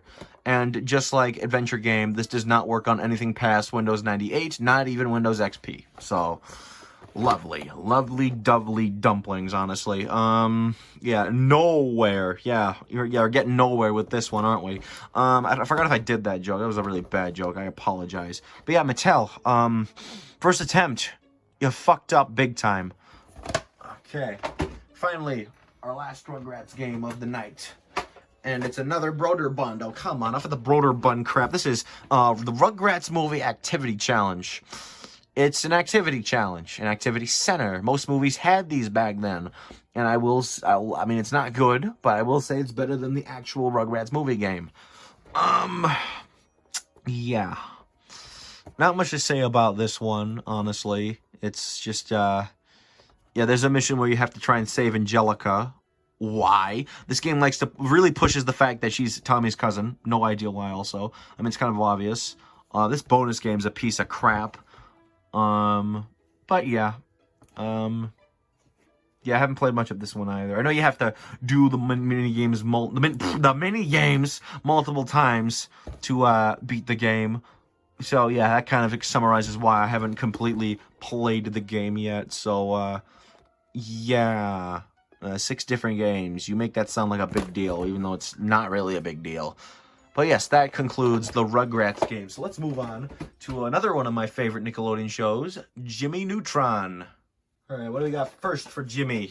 We got the Game Boy Advance version of Jimmy Neutron Boy Genius. This released before the movie and was developed by... Okay, honestly, I forgot. But look at this description. It's super generic. After occasionally saving the world from total destruction, Jimmy Neutron, who is a boy genius who hangs... No, Jimmy Neutron is a boy genius who likes to hang out with his robot dog Goddard and his best friend Carl Weezer. Wow, again, reading. I'm terrible with reading. What is with that artwork of Goddard? No idea. Looks like it's ripped from something. And then, yeah. This game is a 2D platformer, follows the movie, and I don't really know what to say about it, honestly. I'm still working on it. It's pretty block at the moment. The other characters appear as still images. Yeah, make what you will of that. Also releasing around the time that the movie came out, before it at the very least, is the PC version. Now this is the original big box, released in 2001. At least the back looks a little bit more presentable, I guess. You know, the description's a little bit less whatchamacallit. This is a 3D platformer. It kind of has tank controls, but not as bad as Rugrats in Paris. I personally really like this game, even though it does not follow the story of the movie. Yeah, in my opinion, it was like one of the few, it was like one of the only Jimmy Neutron games where you could freely explore Retroville. So, yeah. But, yeah, it's kind of a wonky platformer at the same time, but I have some heavy nostalgia for it, so, yeah, it's alright. And while we're on the subject, I said that these 2 versions came out to coincide with the movie, but the next 2 versions we have here are, let me get them both out, push that back in, the console versions. Yes, yeah, there were console versions that came out after the movie. I think they were probably supposed to tie in with the movie, but they didn't make the deadline, so they were instead made to release with, let me see here, I'll show that in a second, the DVD release. Of course, both the PS2 and GameCube versions came out the same day, and it was after the movie, and for some reason the GameCube manual says available now, while the PS2 version says coming soon. Yes. Also, we have a little card here for the Prize Point series. Yeah, only 3 of the main shows there because, we'll get there when we get there. I'm trying to contain myself from insulting that abomination. Alright, but anyway, the console versions of these 2 games, wow, they are, bad. They were developed by Big Sky Interactive, who also did Revenge of the Flying Dutchman. PS2 version has better graphics. Thankfully, it's also on a DVD, thank goodness, I can prove that. There we go. Yeah, that's a lot better. I will say when played on a slim PS2, the frame rate dips. Same thing with Revenge of the Flying Dutchman. And that's worse because that's a CD game. It was the only Prize Points game to be on a CD. For console, of course. PS2, obviously. Yeah, shit on SpongeBob. GameCube version doesn't really matter. GameCube version has some downgraded models. There's an entire part of level 5 where the lighting is completely different in the PS2 version. It's like this, like this red, darkish lighting. I don't really know how to explain it. In fact, all of the lighting in level 5 is different in the PS2 version. But, yeah, not much to say about these versions. Not dropping them the same, because last time I dropped them on my foot. Yeah, and they didn't get Rob Paulson, who voices Carl in the show. Yeah, that's really bad. Yeah, you lost my respect if you couldn't get, you know, the voice of Carl for the game. Alright, what's next for Jimmy Neutron? We're actually almost to the end here. This is Jimmy Neutron versus Jimmy Negatron. I think this game might have originally released in a big box, although I'm not sure.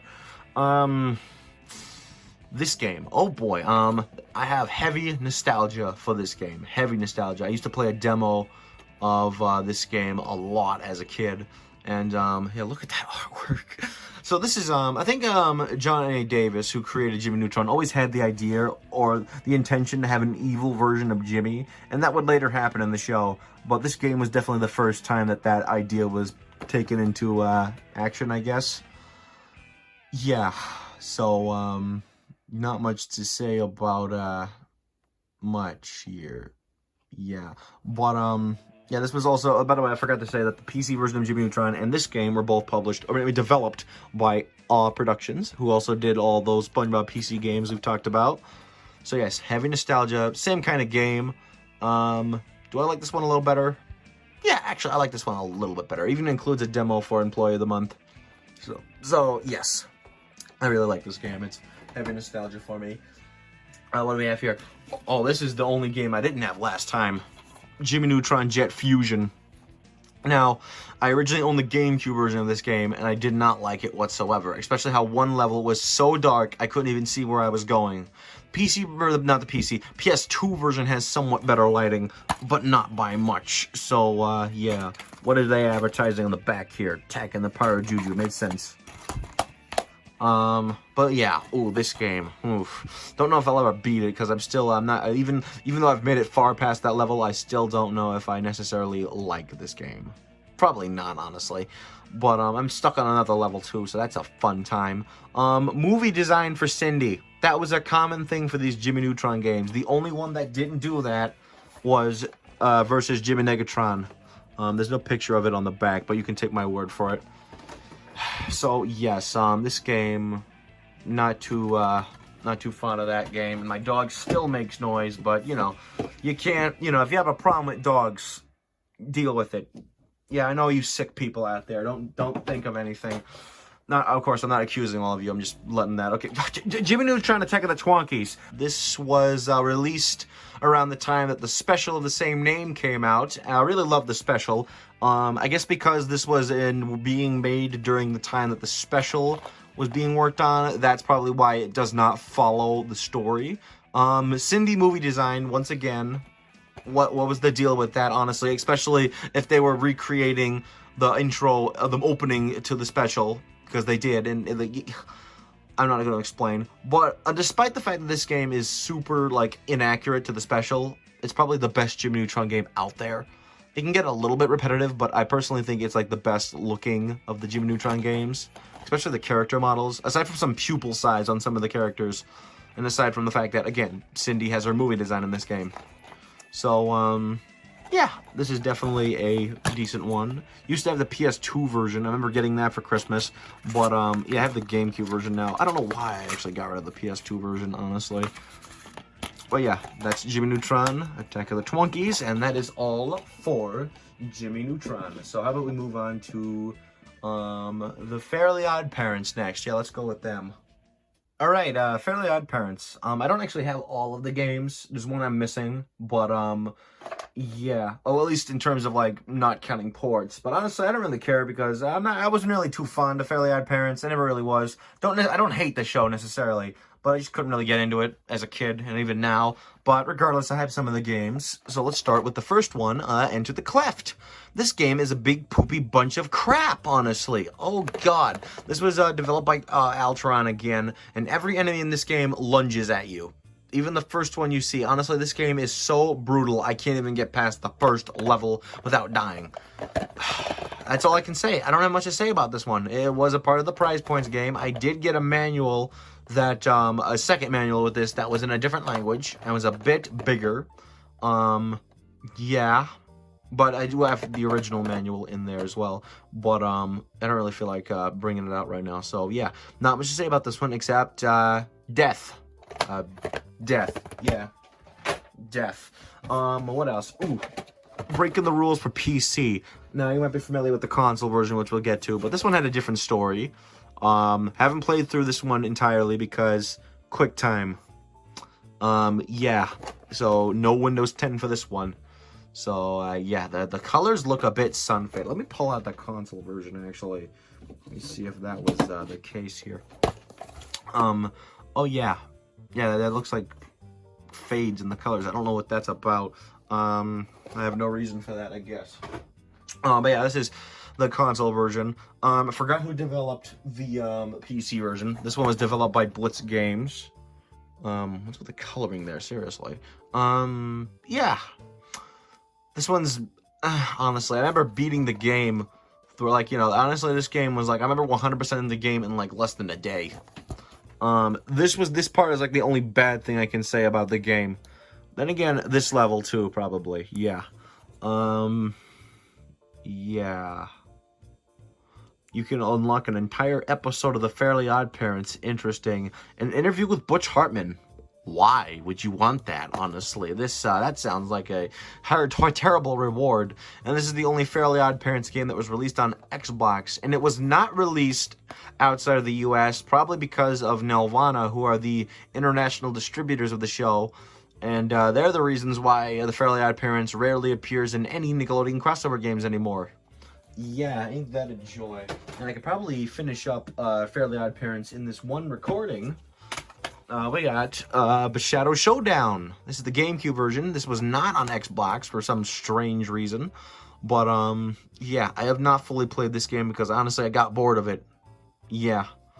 Blitz Games as well. I will say that the dialogue in Breaking the Rules was compressed. And then this version wasn't.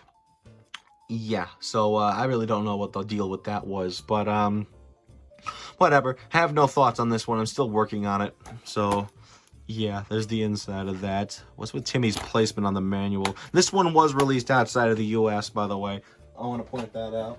And then I forgot to show the inside of this. There we go. Yeah. So, next up, if we were going by the order that I did in my original video, would be a show that I really don't like.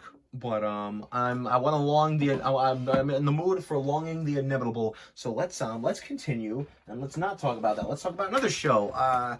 The Wild Thornberrys. Yes. Here is the Wild Thornberrys Animal Adventures by Mattel on PlayStation 1. This game it's like Scooby-Doo Classic Creep Capers on Nintendo 64, where it's just a bunch of models moving around a still image. Yeah, this game is really bad too, honestly, and can easily be beaten soon. Yeah, I have no words for this one, honestly. They did get all the voices, surprisingly, even Tim Curry, so that's something, I guess. Yeah. I think this was also the only PlayStation Nickelodeon game that Mattel published, so not much to say about that one. And then we have the Wild Thornberrys movie game, which, yeah, I didn't really enjoy this one either, honestly.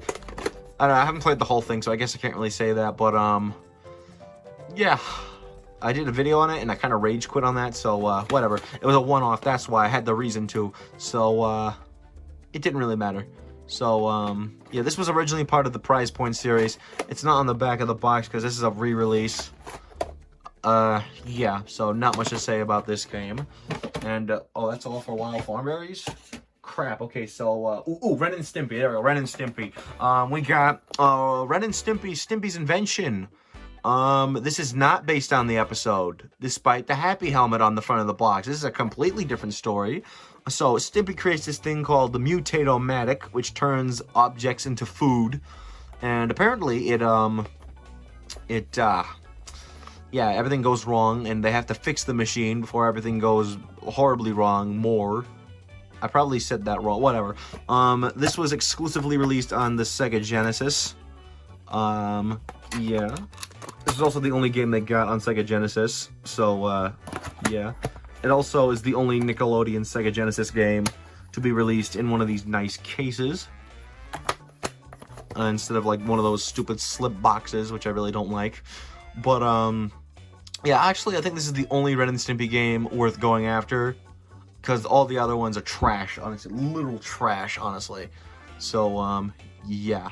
Not much to say about this one, but it's definitely worth checking out compared to the other games, such as their first game, Ren and Stimpy Space Cadet Adventures, for the original Game Boy. This is the only original Game Boy game I have complete in box, and this was released when THQ was called THQ Software, because they used to be a toy company mainly before becoming a video game company, and that's what THQ stands for, Toy Headquarters. So, yeah, it's kind of like how Mattel and Hasbro had their own publishing interactive sort of things. yeah, this game, I wasn't expecting anything good about this. It's just kind of a really terrible platformer. I will say that my copy no longer works. The cartridges stopped working for some random reason. But whatever, don't really care. So, yeah, not much to say about this one. And then we have Ren and Stimpy Vidiots. This is Super Sponge for Ren and Stimpy. I hate this game. I can't even get past the first world. So, apparently Ren and Stimpy realize that they're in a TV show and try to escape it. Yeah, that's a very weird story, huh? Used to own the Game Boy version of this, but yeah, that was even worse. Although, actually, no, who am I kidding? That was easier, honestly. That was easier than this crap. Super Nintendo exclusive in terms of console, by the way, I should say that. Free poster inside. Mine didn't come with that. This is one of the few complete unboxed Nintendo 60, no, not Nintendo 64, Super Nintendo games. Did I say Super Nintendo 64 before? I hope not, sorry. But, yes, barely any checkpoints, tight time limits, and, brutal difficulty. That's all I'm gonna say. Piece of crap. In fact, you don't even get to play as Stimpy until, like, I don't know, like 3/4 into the game. I like Stimpy more, okay? Let's put it there. So that's all for Ren and Stimpy. Wow, we are not doing so good here, and I have to talk about that soon. How can I stall? Nick Jr. I'm desperate. Nick Jr. Blue's Clues ABC Time Activities.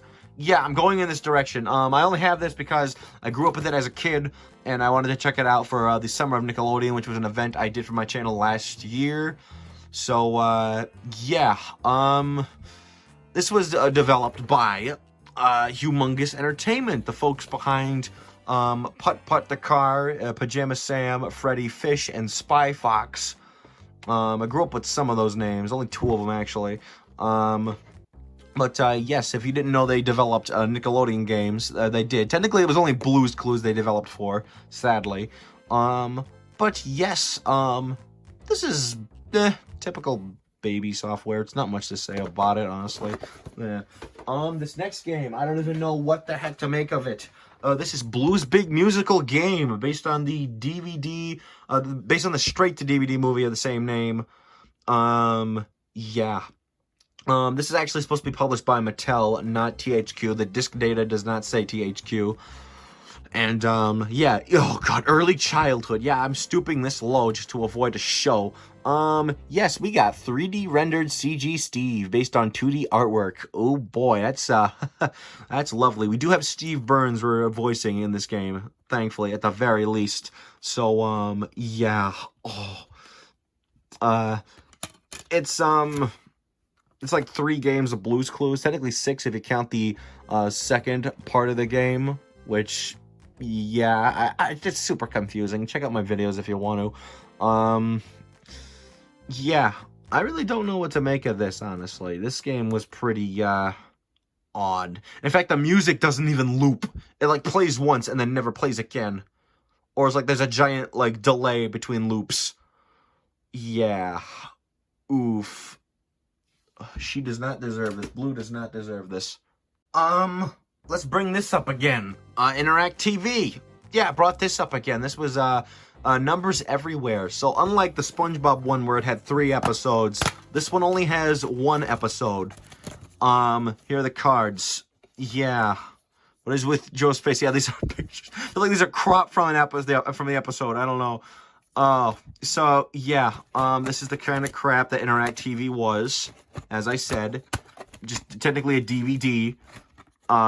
That you could probably, this is just 1 episode, you could probably buy a DVD with this episode on it. In fact, I might actually have a DVD with that episode on it. Let me check very quickly. I do. Seriously, look at that right there. Yeah, this is cheaper, by the way. And it's a 3-pack re-release with original Ubi shorts. Seriously. Okay, so, again, this was super obsolete when it came out. So, yeah. That's all for Blue's Clues. Oh, I'm running out of options here. Do I dare to stoop that low? Screw it! I'm gonna regret showing this. Dora the Explorer Barnyard Buddies. Okay, really, I only bought this because it was like the only PS1 Nickelodeon game I was missing. This came out the same year as a particular game. Guess what? Guess what other game came out the same year as this game? This one. Yes, this came out the same year. as Battle for Bikini Bottom, and it's pretty much I'd say it's the hero pants of whatchamacallit, oh, whatever. Who developed this game? I can't read that. Oh shit, that's Imagine Engine. They were responsible for another game that I don't want to talk about. Yes, and it was published by Global Star. I don't know if they published any other Nickelodeon games, honestly. They repeat levels with different textures. I kid you not. Oh, this game puts me to sleep real fast.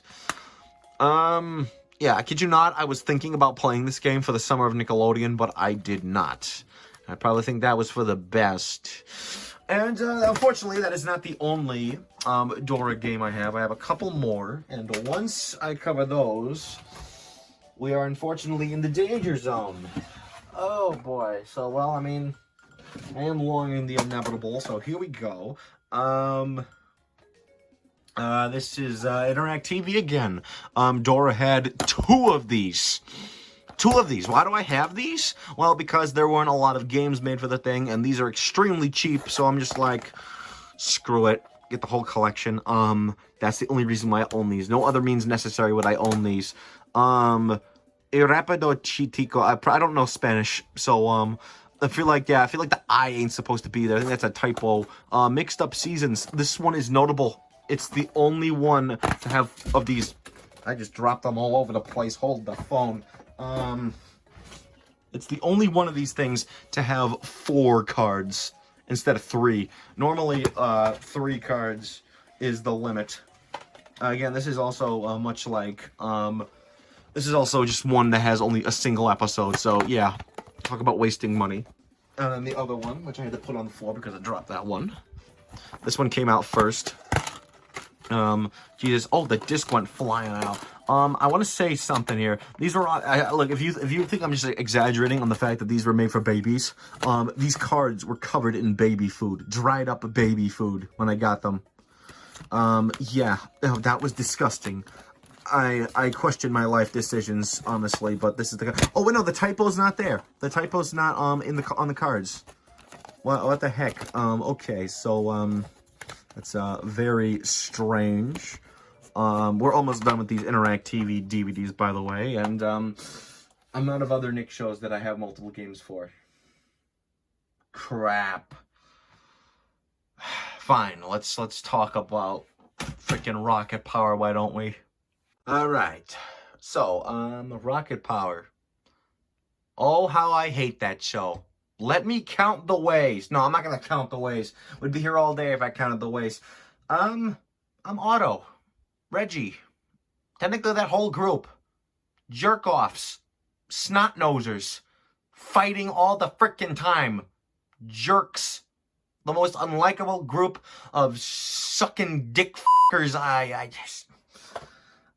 can't use the words to describe how much I hate those characters. And, you know, their hatred is, that's all what the show is about, and how it went on for as long as it did, and how it was declared as one of Nickelodeon's biggest shows of the time. I'll never understand why.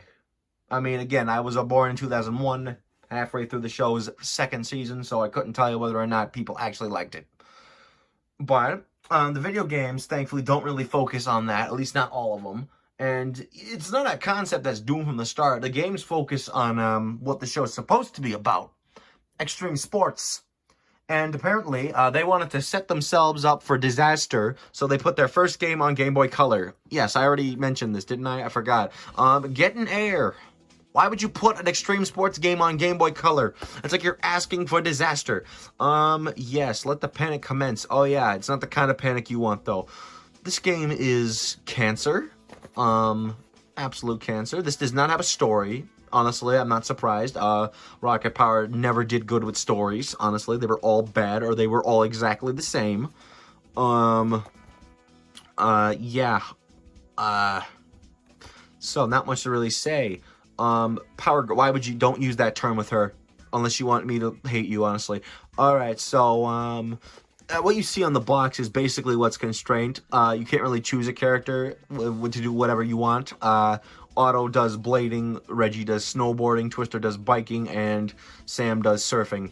And yeah, can't really do any others than that. Whatever, I'm not, there's not much to say about this one, because honestly, it makes me feel sick. It was developed by the same people who did the Game Boy Color version of Totally Angelica. Oh, and the part where they welcome you to the game, that's hell. Whoever designed that, I'm coming after you. Okay, what's next here? What's this here? Team Rocket Rescue for PS1. No, you know how I said this game over here was, cancer? This one's AIDS. Somebody once called this AIDS, and I 100% agree.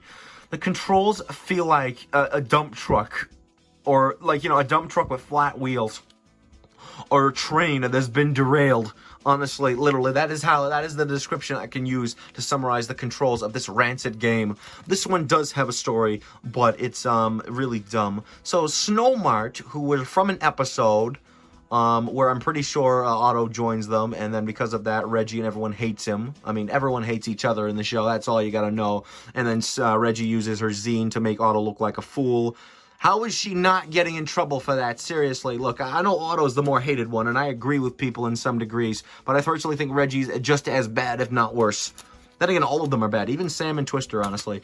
But yes, so Snowmart are doing insanely well. And Ray's lineup of boards, called Rocket Boards, which is actually what the little rocket symbol on Reggie's shirt is, if you're curious, and also on the bottom of Otto's skateboard. Yeah, those are from Ray's store.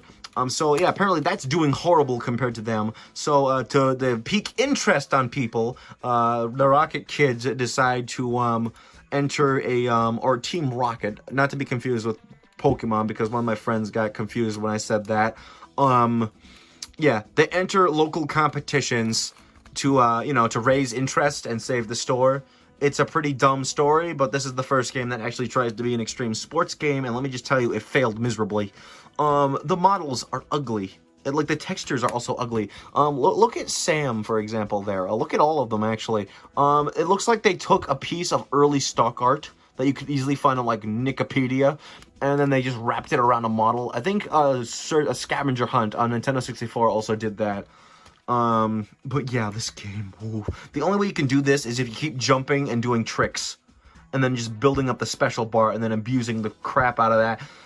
This game can only be beaten with exploits. Also, Tommy and Angelica appear in the game, and let me just tell you, they look like this. I am sorry if I have traumatized you. Whatever, if you watch this show, you'll get traumatized. PC, did they make a PC game where you do extreme sports? I mean, they did Jimmy Neutron. Oh, wait, what's this? Extreme arcade games. Oh dear, this was not one that I showed last time. Yeah, extreme sports. You just do mini games. Yeah, that makes sense. Okay. I guess the budget went to Jimmy on that one. I don't know. I mean, I preferred that. I mean, normally Rocket Power was the one that got the most budget back then, because I don't know why. Yeah, so this is the whole game right here. The whole game. Wow. This is, oh boy, this is, I have no words, honestly. If you think the PC version of SpongeBob Battle for Bikini Bottom was bare bone, no. Take a look at this. Boredom Buster was better. Also, this works on Windows 10. Also, it was developed by All Grown Up developers, the PC game, whatever. This is the Rocket Power Dream Scheme on Game Boy Advance. Also, I want to point out that this game, along with the other three, were released around the same time in 2001. 4 unique games in the same. Don't you think that's enough, honestly? Okay, Dream Scheme. This is basically, sorry about that, Creature from the Krusty Krab, but with Rocket Power. So yes, Merv Stimpleton, the grouchy next-door neighbor of the Rockets, is the main antagonist here. But then again, it's a dream, so I guess you couldn't really say it's even happening.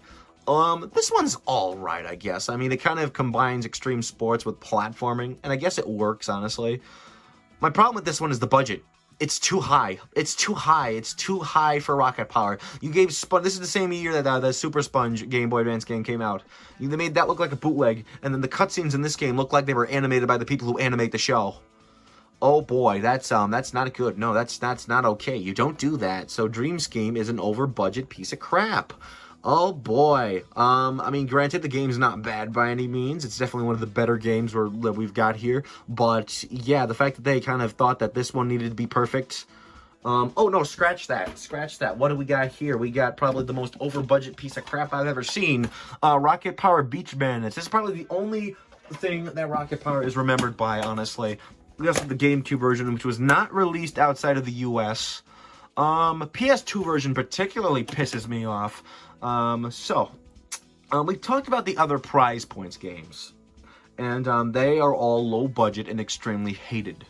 Especially Old Dutchman here, which I said that there's probably another reason why this game didn't do so well, and why it was so low budget. This game's the reason. This is not confirmed, this is just a theory, and this could just be my natural hatred for Rocket Power, but just bear with me. So, the other games, Jimmy Neutron, Revenge of the Flying Dutchman, and Rugrats Royal Ransom, all glitchy, buggy, bad games.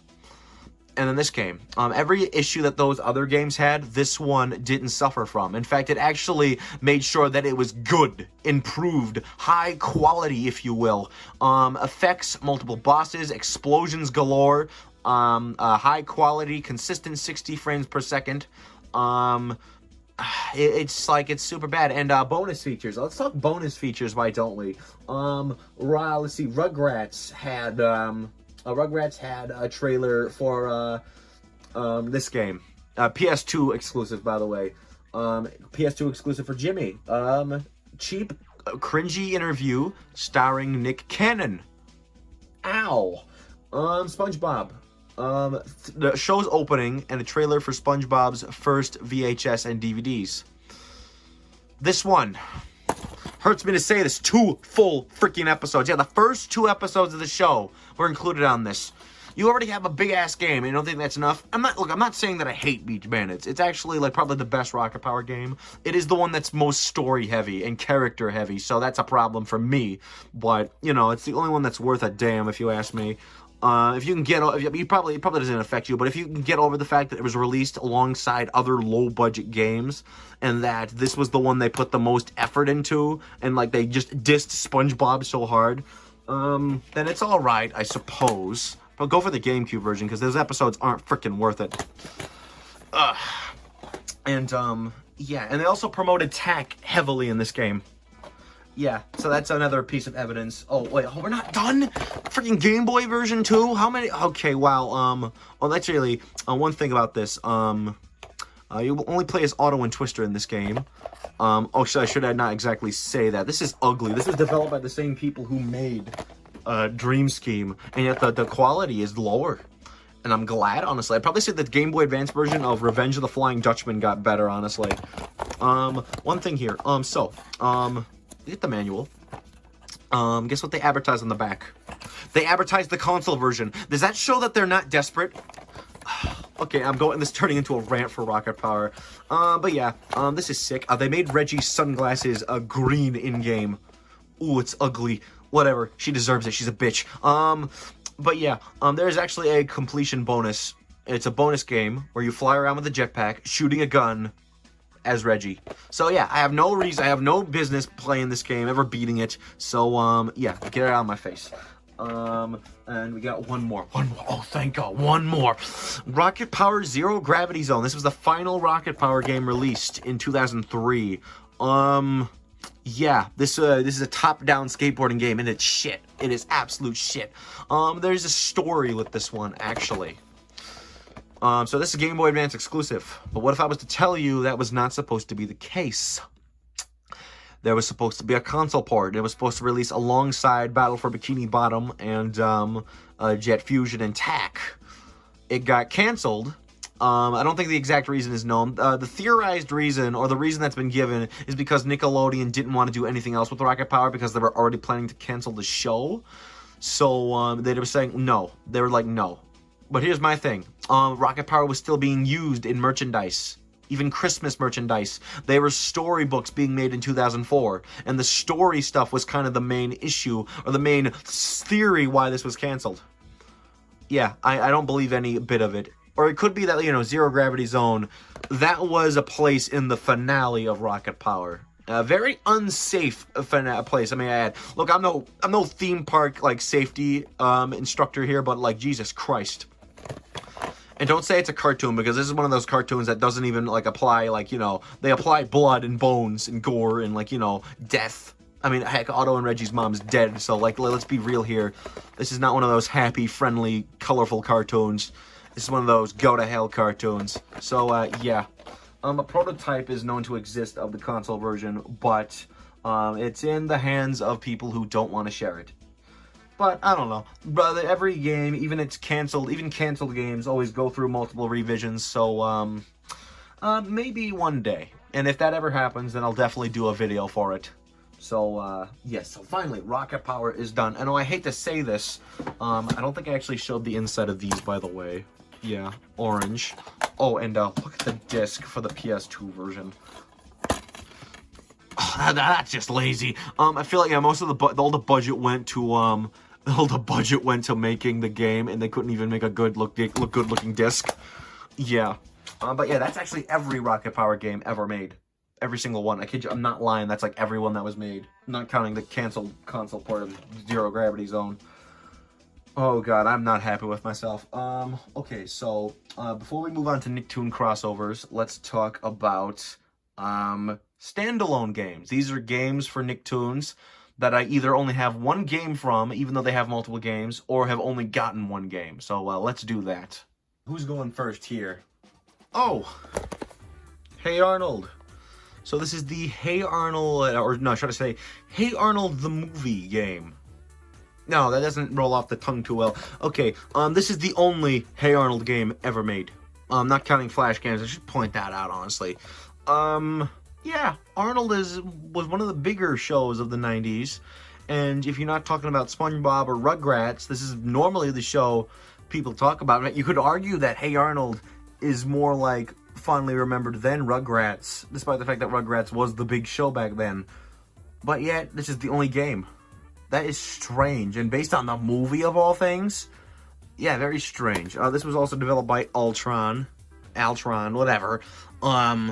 Yeah, it basically follows the events of the movie. Abner, Arnold's pet pig, is an enemy in this game. Make what you will of that. Yeah, I'm still working on this one. So, yeah, also, I should have mentioned at the end of the video, I'm going to be showing all of the games laid out. And, that was recorded before I'm making this main recording. So, this is not going to be a part of that. So, yeah. But overall, yeah, this is the only Hey Arnold game ever made. Hey Arnold, the movie game. And, yeah, not counting, there was another movie-based game for Arnold.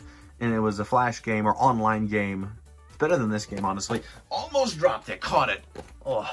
Alright, well, how about another big show that barely got any games? We got Danny Phantom, the Ultimate Enemy.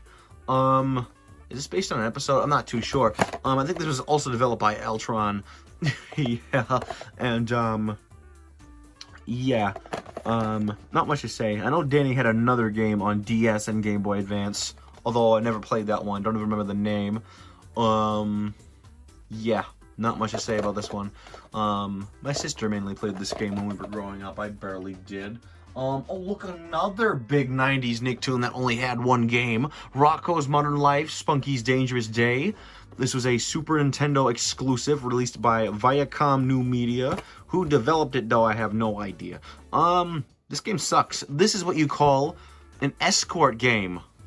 A puzzle platformer / escort game. And oh boy, I hate the both of those, so why'd you combine them? Yeah. They did get Carlos Alazraqui, who is the voice of Rocco, to do this game, which is interesting. This was not cheap, obviously, as Super Nintendo games often are. And, yeah, it is, yeah, it's kind of a, they're all the levels in this game are based on episodes, except one. So, yeah. But yeah, no other voices either. Yeah, Tom Kenny, Mr. Lawrence, Charlie Adler, none of them are here. So, yeah. So, not much to say about this one, honestly, except it's, escort crap. Escort it to the garbage. Whatever. Oh, here's another, Nicktoon. Cat Dog. Cat Dog, I'm not too incredibly fond of the show itself. because of the characters. I mean, if I had to choose, I'd probably choose this over Rocket Power. But I do know that Nickelodeon is starting to use CatDog again for crossovers because, you know, normally they weren't. Even like when CatDog went on until like 2005, and yet they stopped using them for things in like the early 2000s. So I guess that's kind of, you know, I guess it's all right, but you know, so this is the only game CatDog got. They were supposed to get another game on PS1, but that was canceled. This was published by Hasbro. Oh, there we go. Who also was going to publish that other game that got canceled. It was called Saving Me Bob, and it's CatDog Quest for the Golden Hydrant. This one is for PC. Yeah, this was developed by the same people who made Rugrats Mystery Adventures, which didn't work on anything other than Windows 95 and Windows 98, although this game, which released the same year by the same developers in the same engine, works on Windows 10.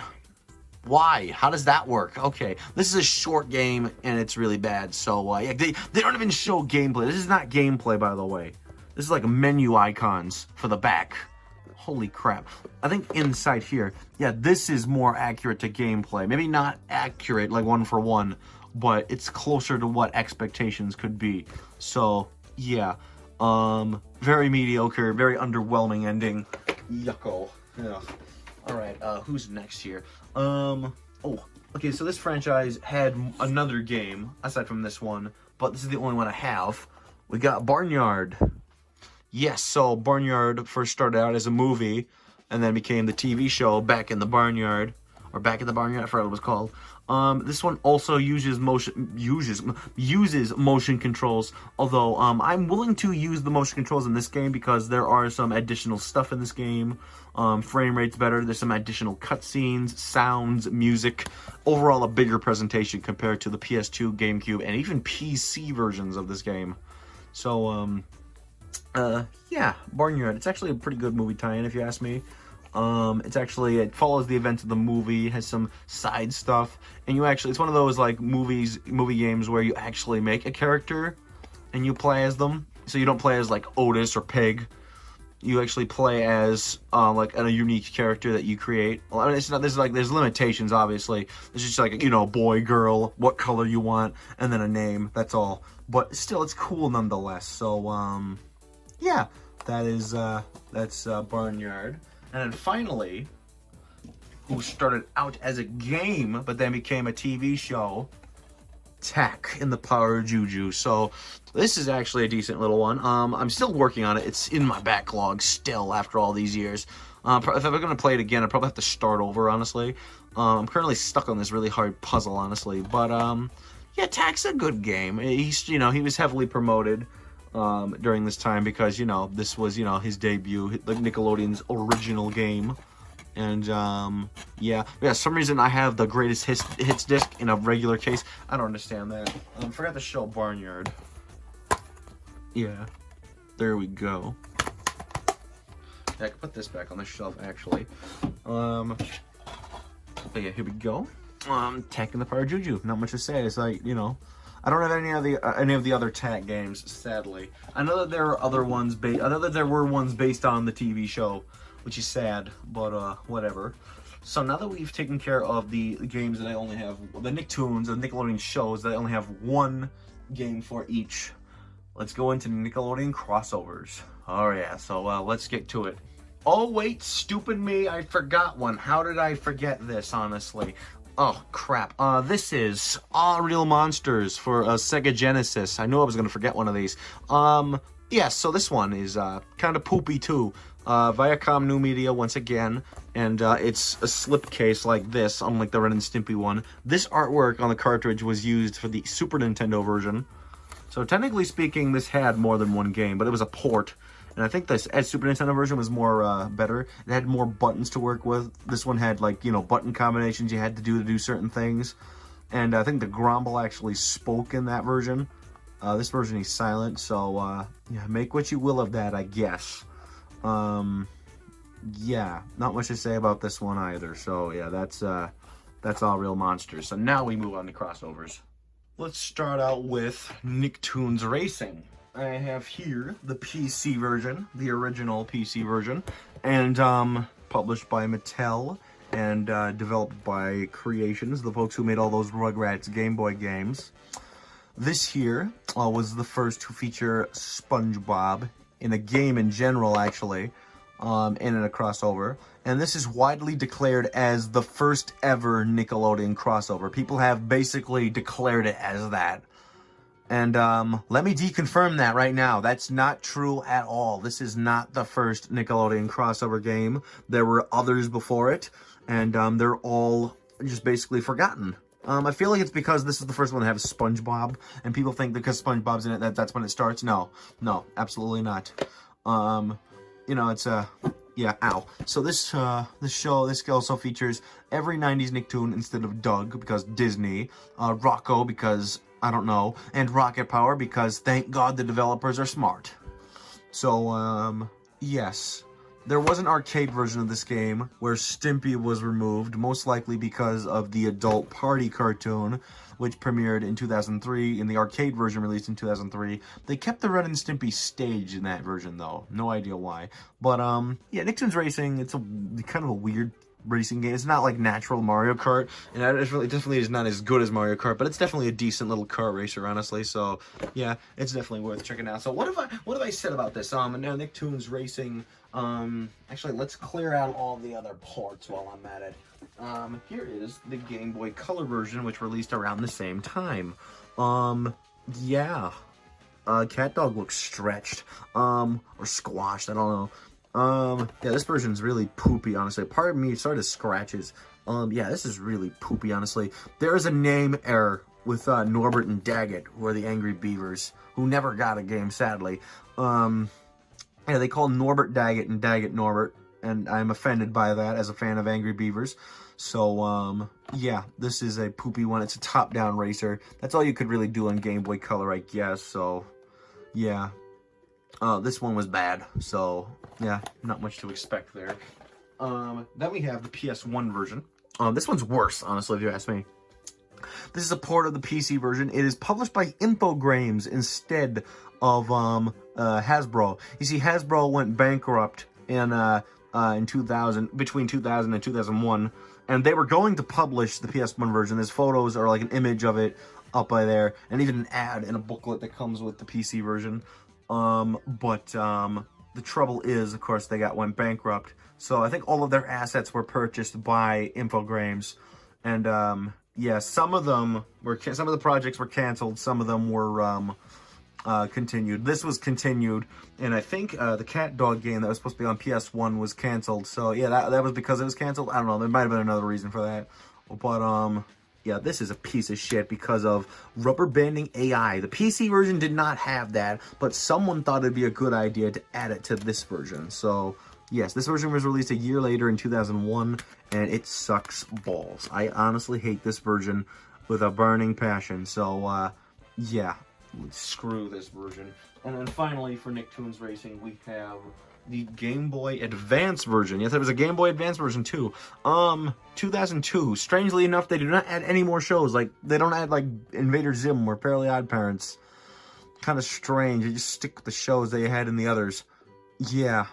This one was actually developed by a different developer, Crawfish. In fact, the Game Boy Color version does not say, but it was developed by a company called Pipe Dream Interactive. Yeah. Make what you will of that name. Yeah, not much to say about the Game Boy Advance version, honestly. Yeah. I think they actually, modified some of the artwork for these characters. Arnold looks slightly different. Eliza's head was changed. SpongeBob's completely redrawn. And Tommy, just slight adjustments to his eyes. Yeah, you can kind of see it, actually. Yeah, kind of lazy, but, whatever. What can you do, I guess. So, this was also published by Infogrames. So, yeah. Hard to get in the box, honestly, so, yeah. But yeah, as I said before, a lot of people think Nicktoons Racing was the first ever Nicktoons crossover, so, but I just want to confirm to you that that is not true. This is the first Nicktoons, or Nickelodeon crossover, Nickelodeon Director's Lab. I'm going very obscure. This was early PC / MS-DOS territory, and so you got Ren and Stimpy there. In fact, Nicktoons were not the only things here. We also had like Nickelodeon Studios, Nick Jr., like Double Dare. It was even hosted by Melissa Joan Hart, who played Clarissa on Clarissa Explains It All. So yes, this is definitely, so this is more of a Nickelodeon crossover rather than a Nicktoon crossover, but whatever. It's the first software to feature more than one Nicktoon, so it counts. It counts, honestly. So yes, the shows featured, Nicktoons featured here, were Rugrats, Ren and Stimpy, Rocco, and All Real Monsters. So, yes, this is basically, if you don't know, this is a movie-making software of some kind. Very ancient one, if that. So, you know, it's kind of hard for me to use this one. Honestly, there's not really much use for this nowadays. I just only bought it for the historical purpose. But there is a better movie-making software, which I'll pull out right now. What have we here? Not in its original box, because it's hard to get in its original box. We have Nickelodeon 3D Movie Maker, another Nicktoons crossover game that came out before Nicktoons Racing. This actually came out 4 years before. This is a spin-off of, if I can pull it out without, you know, damaging crap, a spin-off for 3D Movie Maker, Microsoft 3D Movie Maker, which has a modding community, actually. And people have actually taken the files from this game and put it in this, and with an unofficial expansion pack, which is probably the better way to do it. Just buy that and use the expansion pack. But I bought this for the historical purposes. And, yeah, it's a decent little software. There's a lot more free range. You have 3D models for the characters. There's no screenshots to go off of, so I can't really show you. But, yes. But overall, I'd say get the original 3D Movie Maker and mod it. But yeah, this was 1996. The original was 1995. And, oh wait, no, are we done with Nicktoons crossover games before Nicktoons Racing? Absolutely not. We have another game that came out before Nicktoons Unite, and it featured, no, not Nicktoons Unite, Nicktoons Racing. Did I say Nicktoons Unite before? Whoops. Nickelodeon Brain Bender. Yeah, this is another one. This is an activity center. It's an activity center, and this actually was the debut, a crossover debut of a lot of Nicktoons. If we go on the back here, Angry Beavers, Cat Dog, Wild Thornberrys, and Hey Arnold here were first in this game for crossovers, and Kablam was included. Yeah, Kablam was in there, even though that's no longer today considered a Nicktoon. Nickelodeon still owns the show, but they don't consider it a Nicktoon anymore. And then we have this. And so that's a little fact right there. The Nicktoons Racing is not the first Nickelodeon crossover game. There were actually 2 other games released alongside this one by Mattel, but they're not really games. They're more of a camera software and a print shop, so they don't really count. So that's why I have this one and not the other ones. So yes, so now that we got that little piece of incorrect history out of the way, let us continue on. Next game. Oh dear. Oh no, this game. Oh boy, this one became a meme to my channel. Because of one song, because of this bitch right here.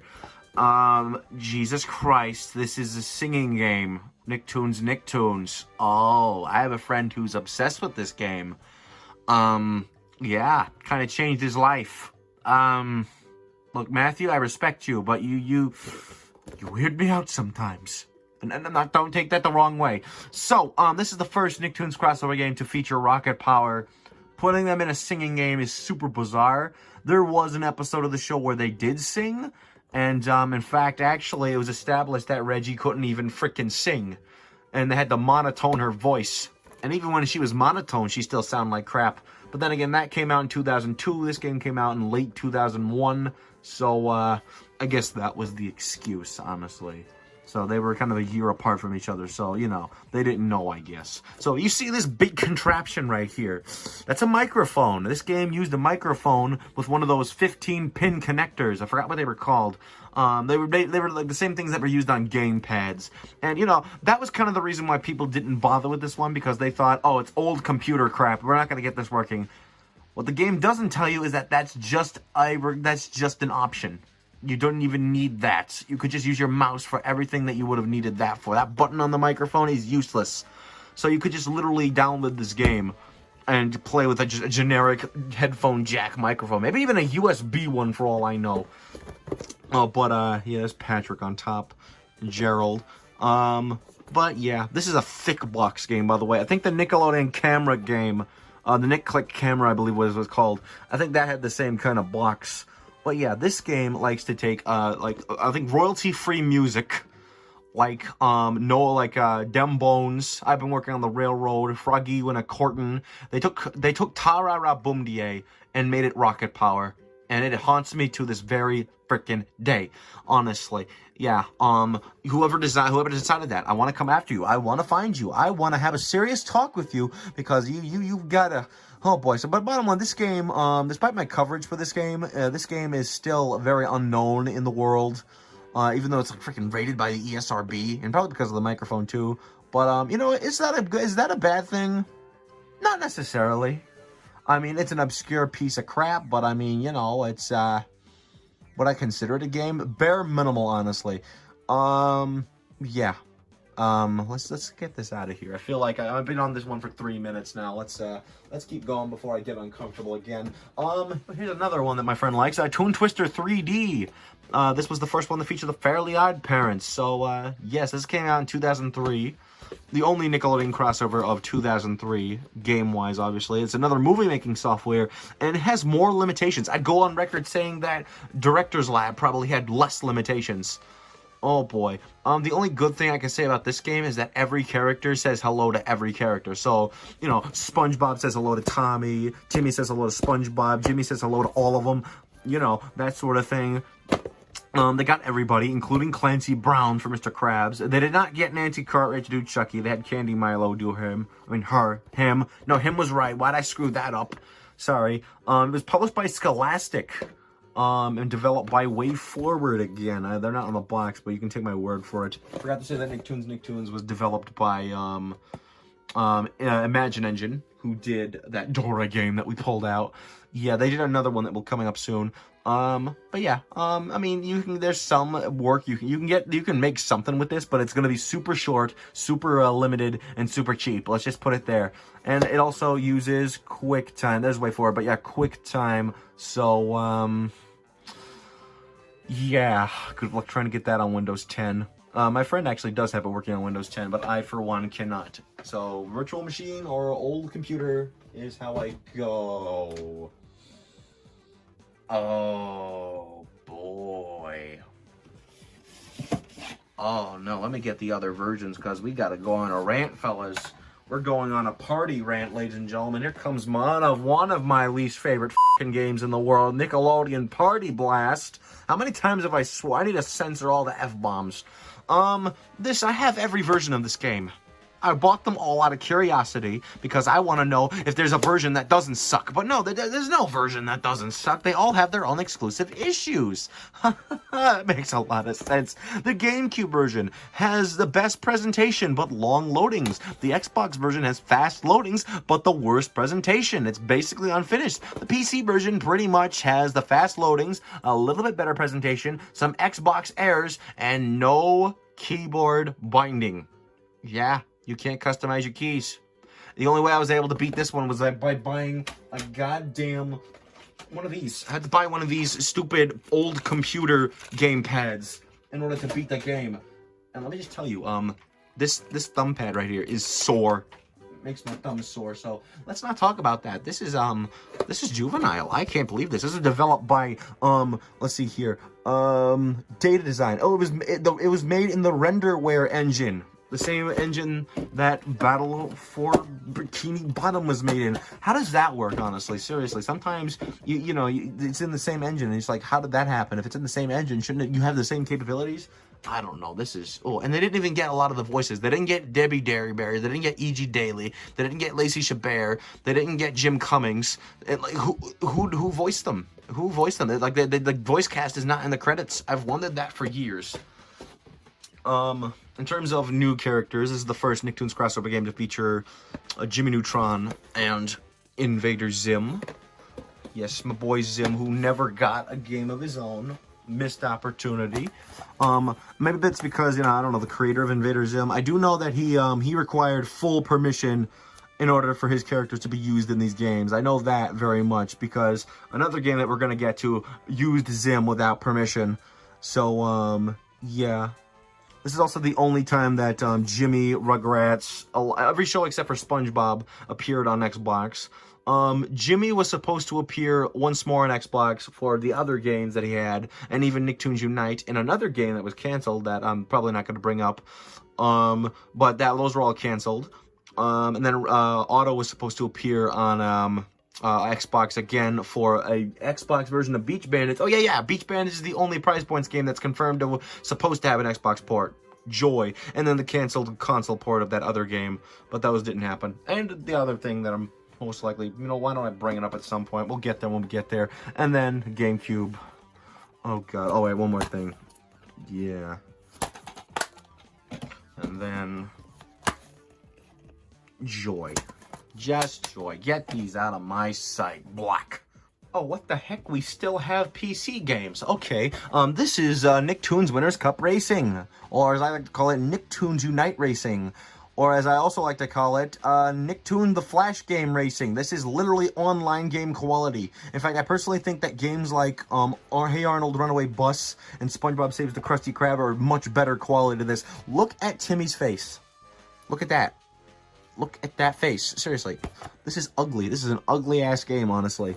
But yes, this is a real game. It barely works. I had to buy an old computer to get this working, so, yeah, that's fun. And, it sucks balls. So, don't bother with this one. Don't bother at all. Oh, another one that kind of looks like a Flash game. This is Nicktoons Basketball from 2004. Yes, I think I screwed up the term. It's NBL, right? Yes, I screwed it up last time. I think I said NLB or something. This is not freaking baseball. Again, I don't study sports. Do not blame me. So, this one featured a ton of shows, and, it consisted of 4 main teams, those being the Retroville Rockets, led by Jimmy Neutron, the Bikini Bottom Bouncers, led by SpongeBob, the Dimsdale Dunkers, led by Timmy, and the Nicktoons All-Stars, a miscellaneous team led by freaking Reggie of all people. Why? Seriously, you had Danny and all grown up in this game, and you're telling me you think Rocket Power was still popular by 2004? I'm not gonna go on a rant right now. One thing, Shayna Fox, who voiced Reggie in the show, who's no longer in the business, for better or worse, did not voice Reggie in this game. So that's a sign that she probably hated the character towards the very end. Instead, an adult actor, I believe. I don't know if she was an adult, actually. Probably not.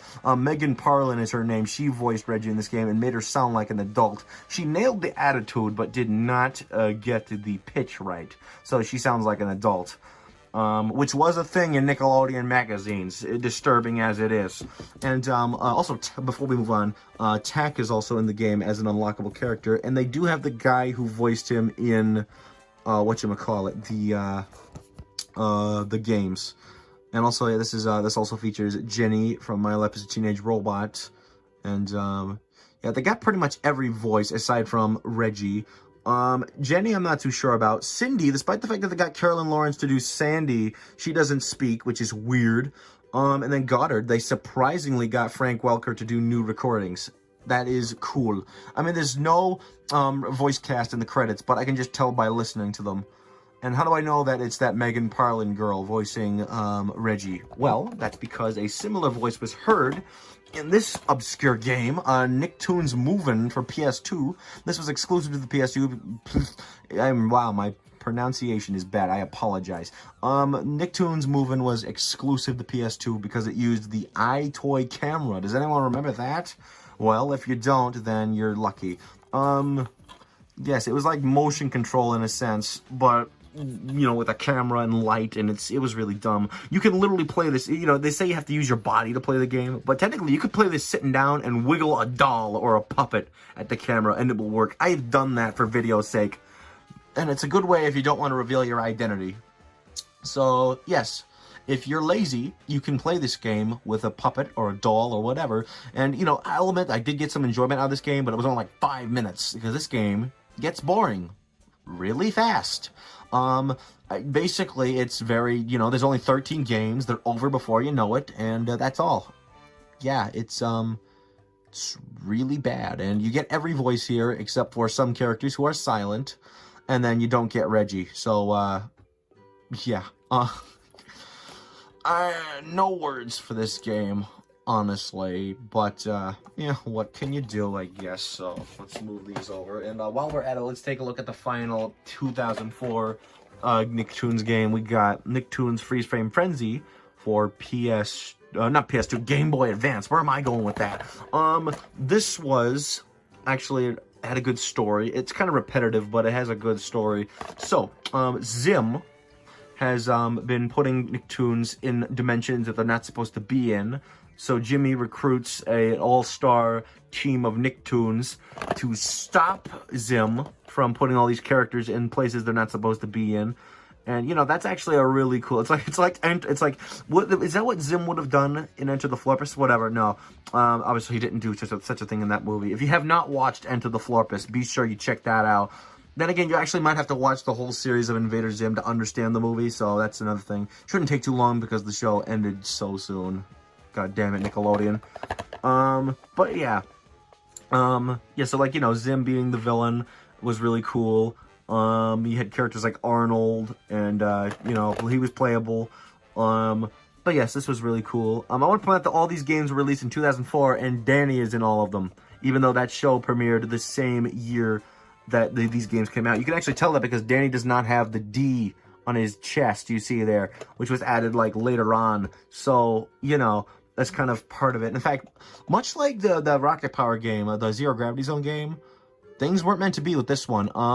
This is handheld exclusive, but apparently recently, in recent years, or a few months ago, a prototype for a supposed console version was found under the name Nicktoons Snapshot, and I actually got it working on actual hardware thanks to the wonderful world of Free McBoot memory cards and OPL, which stands for Open PS2 Loader. In fact, actually, let me just show you this. I made custom box art for that. Take a looky here at this here. Yeah, quality is bad. Don't have to tell me twice. Yeah, I made this, by the way. This is all artwork. No, the artwork I obviously didn't make. This is from a DVD. Got these and this and that in the background from Nick Wiki. And that is, actually, this is, actually I had to scan this out of a Rocket Power book that had no color and then color it in. Same with that one. But yeah, I kind of, you see what I was going with here. I kind of, let me unblur that. I was kind of trying to mimic the box art for Freeze Frame Frenzy. And I'm pretty sure that the final game wasn't supposed to be called Nicktoons Snapshot. It was probably supposed to be called Freeze Frame Frenzy. You could definitely tell the bad comparison. Yeah. A for effort. Yes, so, there's, not much to say with this one, honestly. I'll leave a link in the description if you want to download and play this game, whether it be on Free McBoot with OPL or just simply on a PS2 emulator.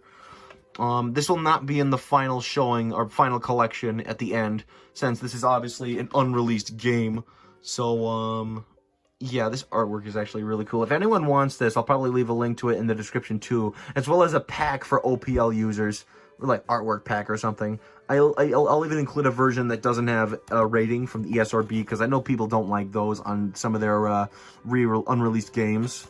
So, yeah. Also did disc artwork, which I have not released. Yeah, with the wrinkles. Oh. So, yes, moving on. Why don't we take a break and talk about some obscure stuff again? This is the last time I'll bring this up. I swear of it, and if I lie, then I'm sorry. I have no control. Interact TV once again. Yeah, how many of these things do I have? Don't ask. So yes, we have Fairly OddParents, Jim Neutron, and SpongeBob here. This is another 3-episode pack. We have Tiny Timmy, My Son the Hamster, and Boating School. Yeah, that means that we're on 4 SpongeBob cards right now. Yeah, there's SpongeBob's, there's the Fairly OddParents, and then there's Jimmy Neutron. And then there's the disc. Again, there's not much I can say about these because, again, it's just watching episodes and, you know, playing crappy little Flash games. I don't know, DVD games always had that uncanny, weird, silent vibe that kind of freaked me out as a kid. I'm not gonna lie. But, oh god, that's some crappy effort there. Do I want to include this? I mean, there's a reason why I'm not including this, but it's mostly Nickelodeon, so why not? This is the starter pack that came with Interact TV. Yeah, I think you can kind of tell why I didn't want to include, yeah, freaking Elmo's World. Oh, okay, just pretend that Noggin, Nickelodeon's former sister channel, is still in its prime, and that Sesame Workshop is still involved with that. So yeah, we got Elmo's World, Wild Animals, I'm just going with it. We got Dora the Explorer Hide and Seek, and then we got SpongeBob Jellyfishing, except we don't. The jellyfishing is not the episode they use. They actually use Jellyfish Hunter. So yeah, that's 5 cards for SpongeBob, and thankfully there's not multiple cards for the Dora one, there's just 1. And there was a Sesame Street pack, but that's not important to this video.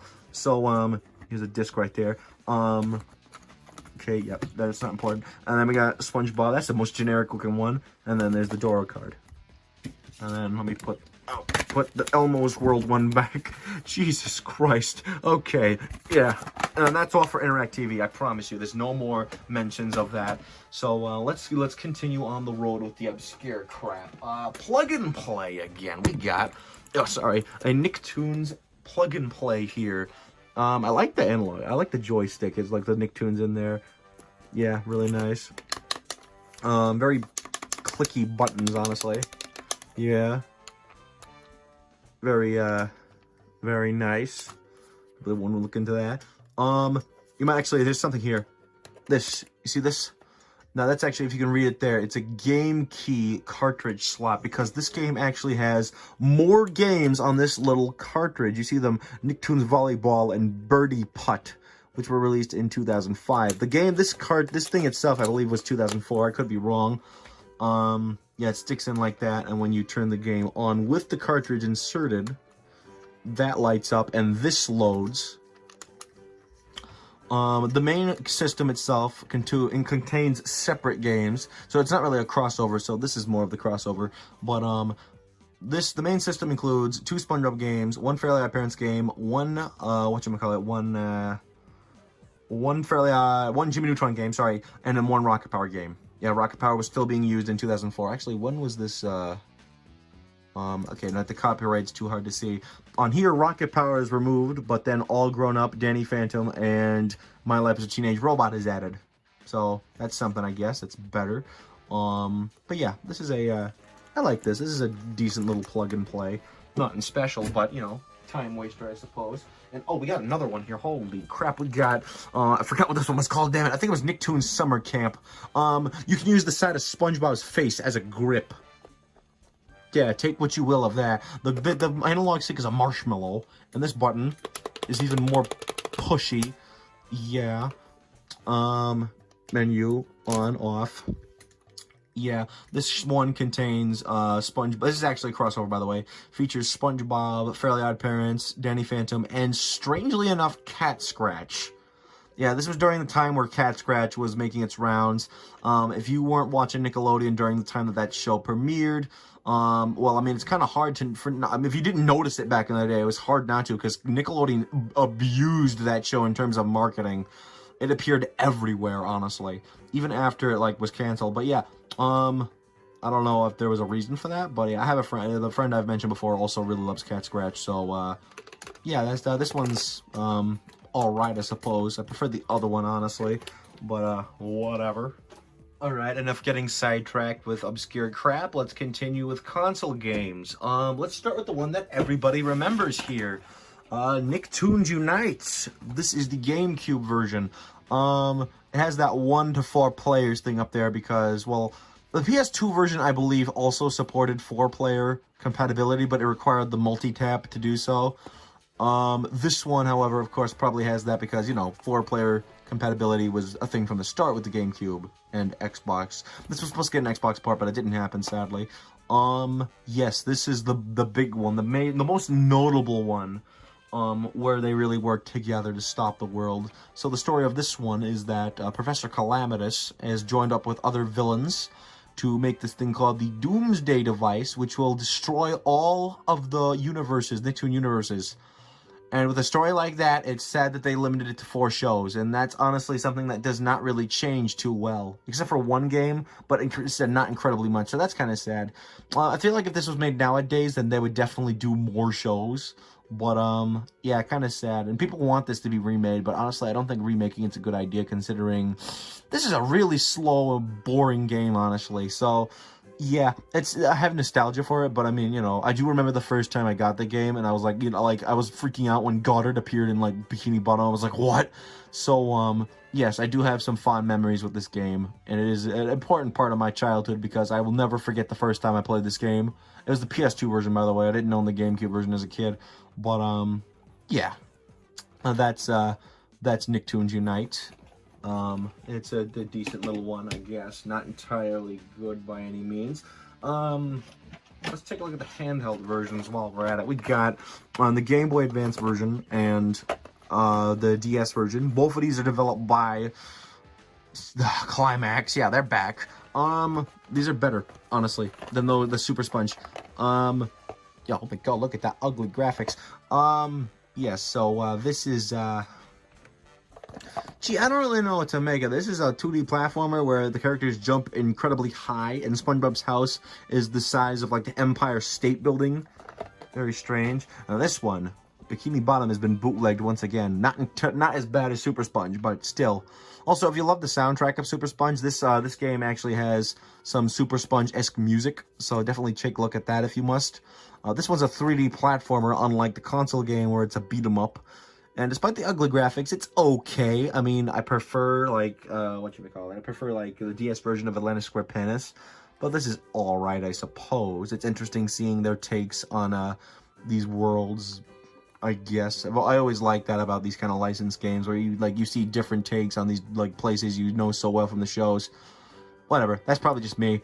But yeah, I'd probably just drop that game. Ain't that a joy? Whatever, we're moving on. Guess we're going in order here. So, Nicktoons Battle for Volcano Island was the second game in the Nicktoons Unite saga, as they were called. I called it a trilogy before. Why am I such an idiot? Okay, so, yes, also developed by Blue Tongue Entertainment. I don't know if I said that before about Nicktoons Unite. This one definitely was a lot better than Nicktoons Unite. Featured bonus levels that could be unlocked by collecting stuff. Multiple characters from the shows were brought in. It was still centered around multiple dimensions being destroyed by a big enemy, that one being the Magu. Yeah, so still, Jimmy is not with the main group. He's in the game, but not with the main group. That is sad. Wow, that was kind of a step down, but the gameplay's a lot better. It's faster, it's more fun, and it's still mainly a beat-em-up game, obviously, so yeah. This one does not have multi-tap support, to my knowledge. Or, it's not even like yeah, look there. And it's not even like 4-player on GameCube, I believe. I could be wrong, let me know if I'm wrong. But yes, also, the game, you have more characters here, but the game chooses the characters for you. So that means Timmy is only playable in one level. I wish I was making that up, but he's only playable in one level, which is really stupid, honestly. So, yeah, not counting the bonus levels, by the way, just the main story levels, he's only playable in one, which is really dumb. I mean, everyone else is at least playable, or at least more than once, or at least 3 times at the very least. So, yeah. Really dumb, honestly, but whatever. I played this one recently, it's alright. Yeah, I remember seeing ads for it when it came out, asking for it. So yeah, there's another game I finally remembered. Okay, what do we have here? What's next here? Ooh, this one's a good one. This is actually my favorite of the saga. Nicktoons Attack of the Toy Bots. Jimmy was brought back onto the group. Check. You could choose your characters. Check. You had Attack in there. I mean, kind of check. He was based on the show in this game. They finally addressed the other shows. Half check. Yes, they appear in the game. No, they are a part of this. Yes, they're kind of mentioned in the story. No, they're not actually canon. Sorry, in the main group, and don't actually appear. See, so Calamitous is back, and he's making evil toys modeled after various heroes from many dimensions, Nicktoon dimensions, and some of those heroes contain Angelica Pickles and Otto Rocket, 2 characters who are goddamn horrible. Oh boy. But yeah, and here's the thing. The toys, they don't actually resemble. I think some of them were original toys to begin with, but yeah. Does this guy look like any Nicktoon character you recognize? No, this is an original character, Mr. Huggles. Yeah. Yeah, so that was kind of a missed opportunity. So, yes, but the bonus characters, Stimpy, Rocco, Jenny, my boy Gur. If Gur's playable in a game, you get an S rank on a freaking list or something. Okay, no, not a tier list. I mean, I already did that, obviously, but yes, I really like this game. The Wii version does have motion controls in the form of pointing, and pointing ain't too bad. Everything else is actually all controller-based, so that's nice. Those pointing parts are actually a little bit annoying, but other than that, I still think this is a nice game, honestly. So, yes, Attack of the Toy Bots, I highly recommend. So, yes, and it has widescreen support in the Wii, so that's nice. And then we have the final entry of the Nicktoons Unite Saga, which was a massive step down. Oh boy, this is Nicktoons Globs of Doom. Ooh. So, one thing worth noting. Fairly OddParents was removed and replaced with Invader Zim. Now, honestly, I actually prefer that because I love Invader Zim. But, yeah, Zim's introduction in this game was not good. He just came out of nowhere when it happened. So, number 2. Characters are once again being chosen by the game, which is sad, and it leads to inconsistency because poor Dib here has is only in 2 levels. Yeah, you disrespect Dib. Okay, that's sad. So yes, that's a problem. And then what else here? Yeah, the game was not developed by a Big Sky not Big Sky. Whoa, no, but Blue Tongue Entertainment. Instead, it was developed by what's the name of the company? I can't even see it. Yeah, can't see it. But bottom line, it was developed by a different company, and that is sad. So, the models are a little bit uglier. I forgot to open the cases for these games. Oh, whatever. I guess we're done with that for now. This had a PS2 version, but I heard it was a lot buggier. This is also buggy, too. So, yeah, that is, that's Globs of Doom. This actually doesn't have motion control support. And it has widescreen support too, so that's good. No motion controls, widescreen, check, I guess. But yeah, that's one. You know, this kind of took a lot of steps down, honestly. Ow. Well, whatever. We're getting close to the end of our journey here, folks. Don't worry. So next up, we have we got Nicktoons MLB. This was the only Nickelodeon crossover game published by 2K, not counting Nick Jr. crossovers, which I don't have any of those. Yes, this one actually did a good job representing the properties. This was the only game to feature newer shows of the time period, like Fanboy and Chum Chum, Tough Puppy, and, was there another one in here that I forgot? Planet Sheen, yeah, Planet Sheen. Their appearance in this game was so big that they never appeared again. This is also a crossover with legitimate MLB All-Stars. So, yes, that's interesting. Yeah, this game actually, it has Kinect support. Better with Kinect sensor. That's a lie, ladies and gentlemen. Use your controllers. But, yeah. Yeah, this game's pretty blah, honestly. Billy West does not voice Stimpy or Ren. New voices. We had Chris Eggerly, who voiced in the Cat in the Hat game based on the movie. And we got the Eric Bowser, what's his face? He's doing a lot of stuff nowadays. Who voiced Stimpy in the Adult Party cartoon. Crap. Also, I hate to show you this, but let's show you a little something that's gonna boil all your blood, ladies and gentlemen. Let's see, where is the special thanks? Because I got something scary to show you. They gave credit. They broke Nickelodeon's #1 rule. They gave credit to John Kay, the controversial, perverted, pedophile jackass who created Ren and Stimpy. Yeah, that's, oh dear, that's not good. You broke a rule. Also, remember how I told you that there was a game where they did not ask permission to use Zim? This was the one. Yes, I mean, the guy demands permission. What's wrong with that? But, yeah, this is a, oh dear, this is, yeah. So, not much to say about this one, honestly. But then, then, things go downhill. So, 2018, we gotta put your mind into the picture. 2018, THQ Nordic buys all of the assets for THQ Nickelodeon Games, and they promise 2018 and beyond, it's going to be a grand time. Nothing. Then, out of random, a new game gets announced. We all think it's for them. But then it's announced it's by Game Mill Entertainment. And it becomes the worst freaking thing ever imaginable. Oh boy. I don't even feel comfortable touching this. Let me get my... I don't have any, like, tongs or pliers, so I'm just going to use tweezers for this one. Because I am lazy and cheap. Ew, I don't even know if I can grab this. Ew, this is garbage right here. This is Nickelodeon Kart Racers by okay, I'm just gonna have to touch this. Ugh. Oh, I feel like I'm gonna get like freaking tumors when I'm touching this. This is Nickelodeon Kart Racers, my most hated Nickelodeon game. Oh boy, how did you freaking, oh, this is ugly kart racer. No, my main problem is not the 12 character roster. There's bigger problems than that. This is the first Nickelodeon crossover video game physically to feature the Teenage Mutant Ninja Turtles. Of course, this was after... Actually, it's kind of strange. Another character that we're going to get to.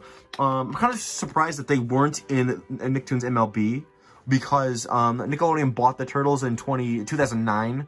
And this was... What year did MLB come out? 2011. Or 2012, maybe? I don't know. But yeah, kind of strange.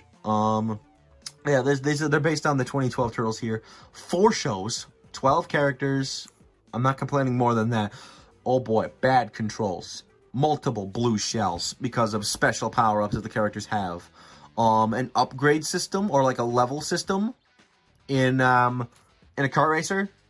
Might sound like a good idea, but it was executed horribly. Brutal difficulty. Bad AI. Text boxes. The lack of voice acting. No ways of disabling text boxes. The fact that this game is the main problem of my self-esteem issues. No, I'm just kidding. That's rocket power. But still, how the hell did this happen? Oh, God. Ugh. And do you want to know the worst part of it all? Do you really want to know the worst part of it all? Because I don't even want to tell you the worst part of it all. They made a freaking sequel. And... you know, I was asking why. Why do you need a sequel for that game? Did it become popular? No, it didn't. And as to be expected, this was a massive improvement. Yeah, you didn't expect that? No, you probably didn't. Only problem I can name is no voice acting once again. In the later difficulties, the characters can practically fly. And Jojo Siwa. Why exactly? That's Look, I know I talked about Director's Lab with, you know, Melissa Joan Hart, but Jesus Christ. But aside from those, this is a decent kart racer. I also want to point out that Game Mill Entertainment were responsible for publishing Big Rigs Over the Hill Racing? Or was it Over the Road? Yeah, I have a friend who's really turned off by the fact that they published that, and he doesn't trust them with Nickelodeon anymore. I can see where you're coming from, man. But, yeah, I personally think this is a decent kart racer. So, yes, it actually comes real close to Mario Kart, and it actually has a new system, a part of it, a pit crew system, if you will. And let me just tell you, at first I thought that was going to be a disaster, but honestly, it's actually a really cool system. I really enjoyed it.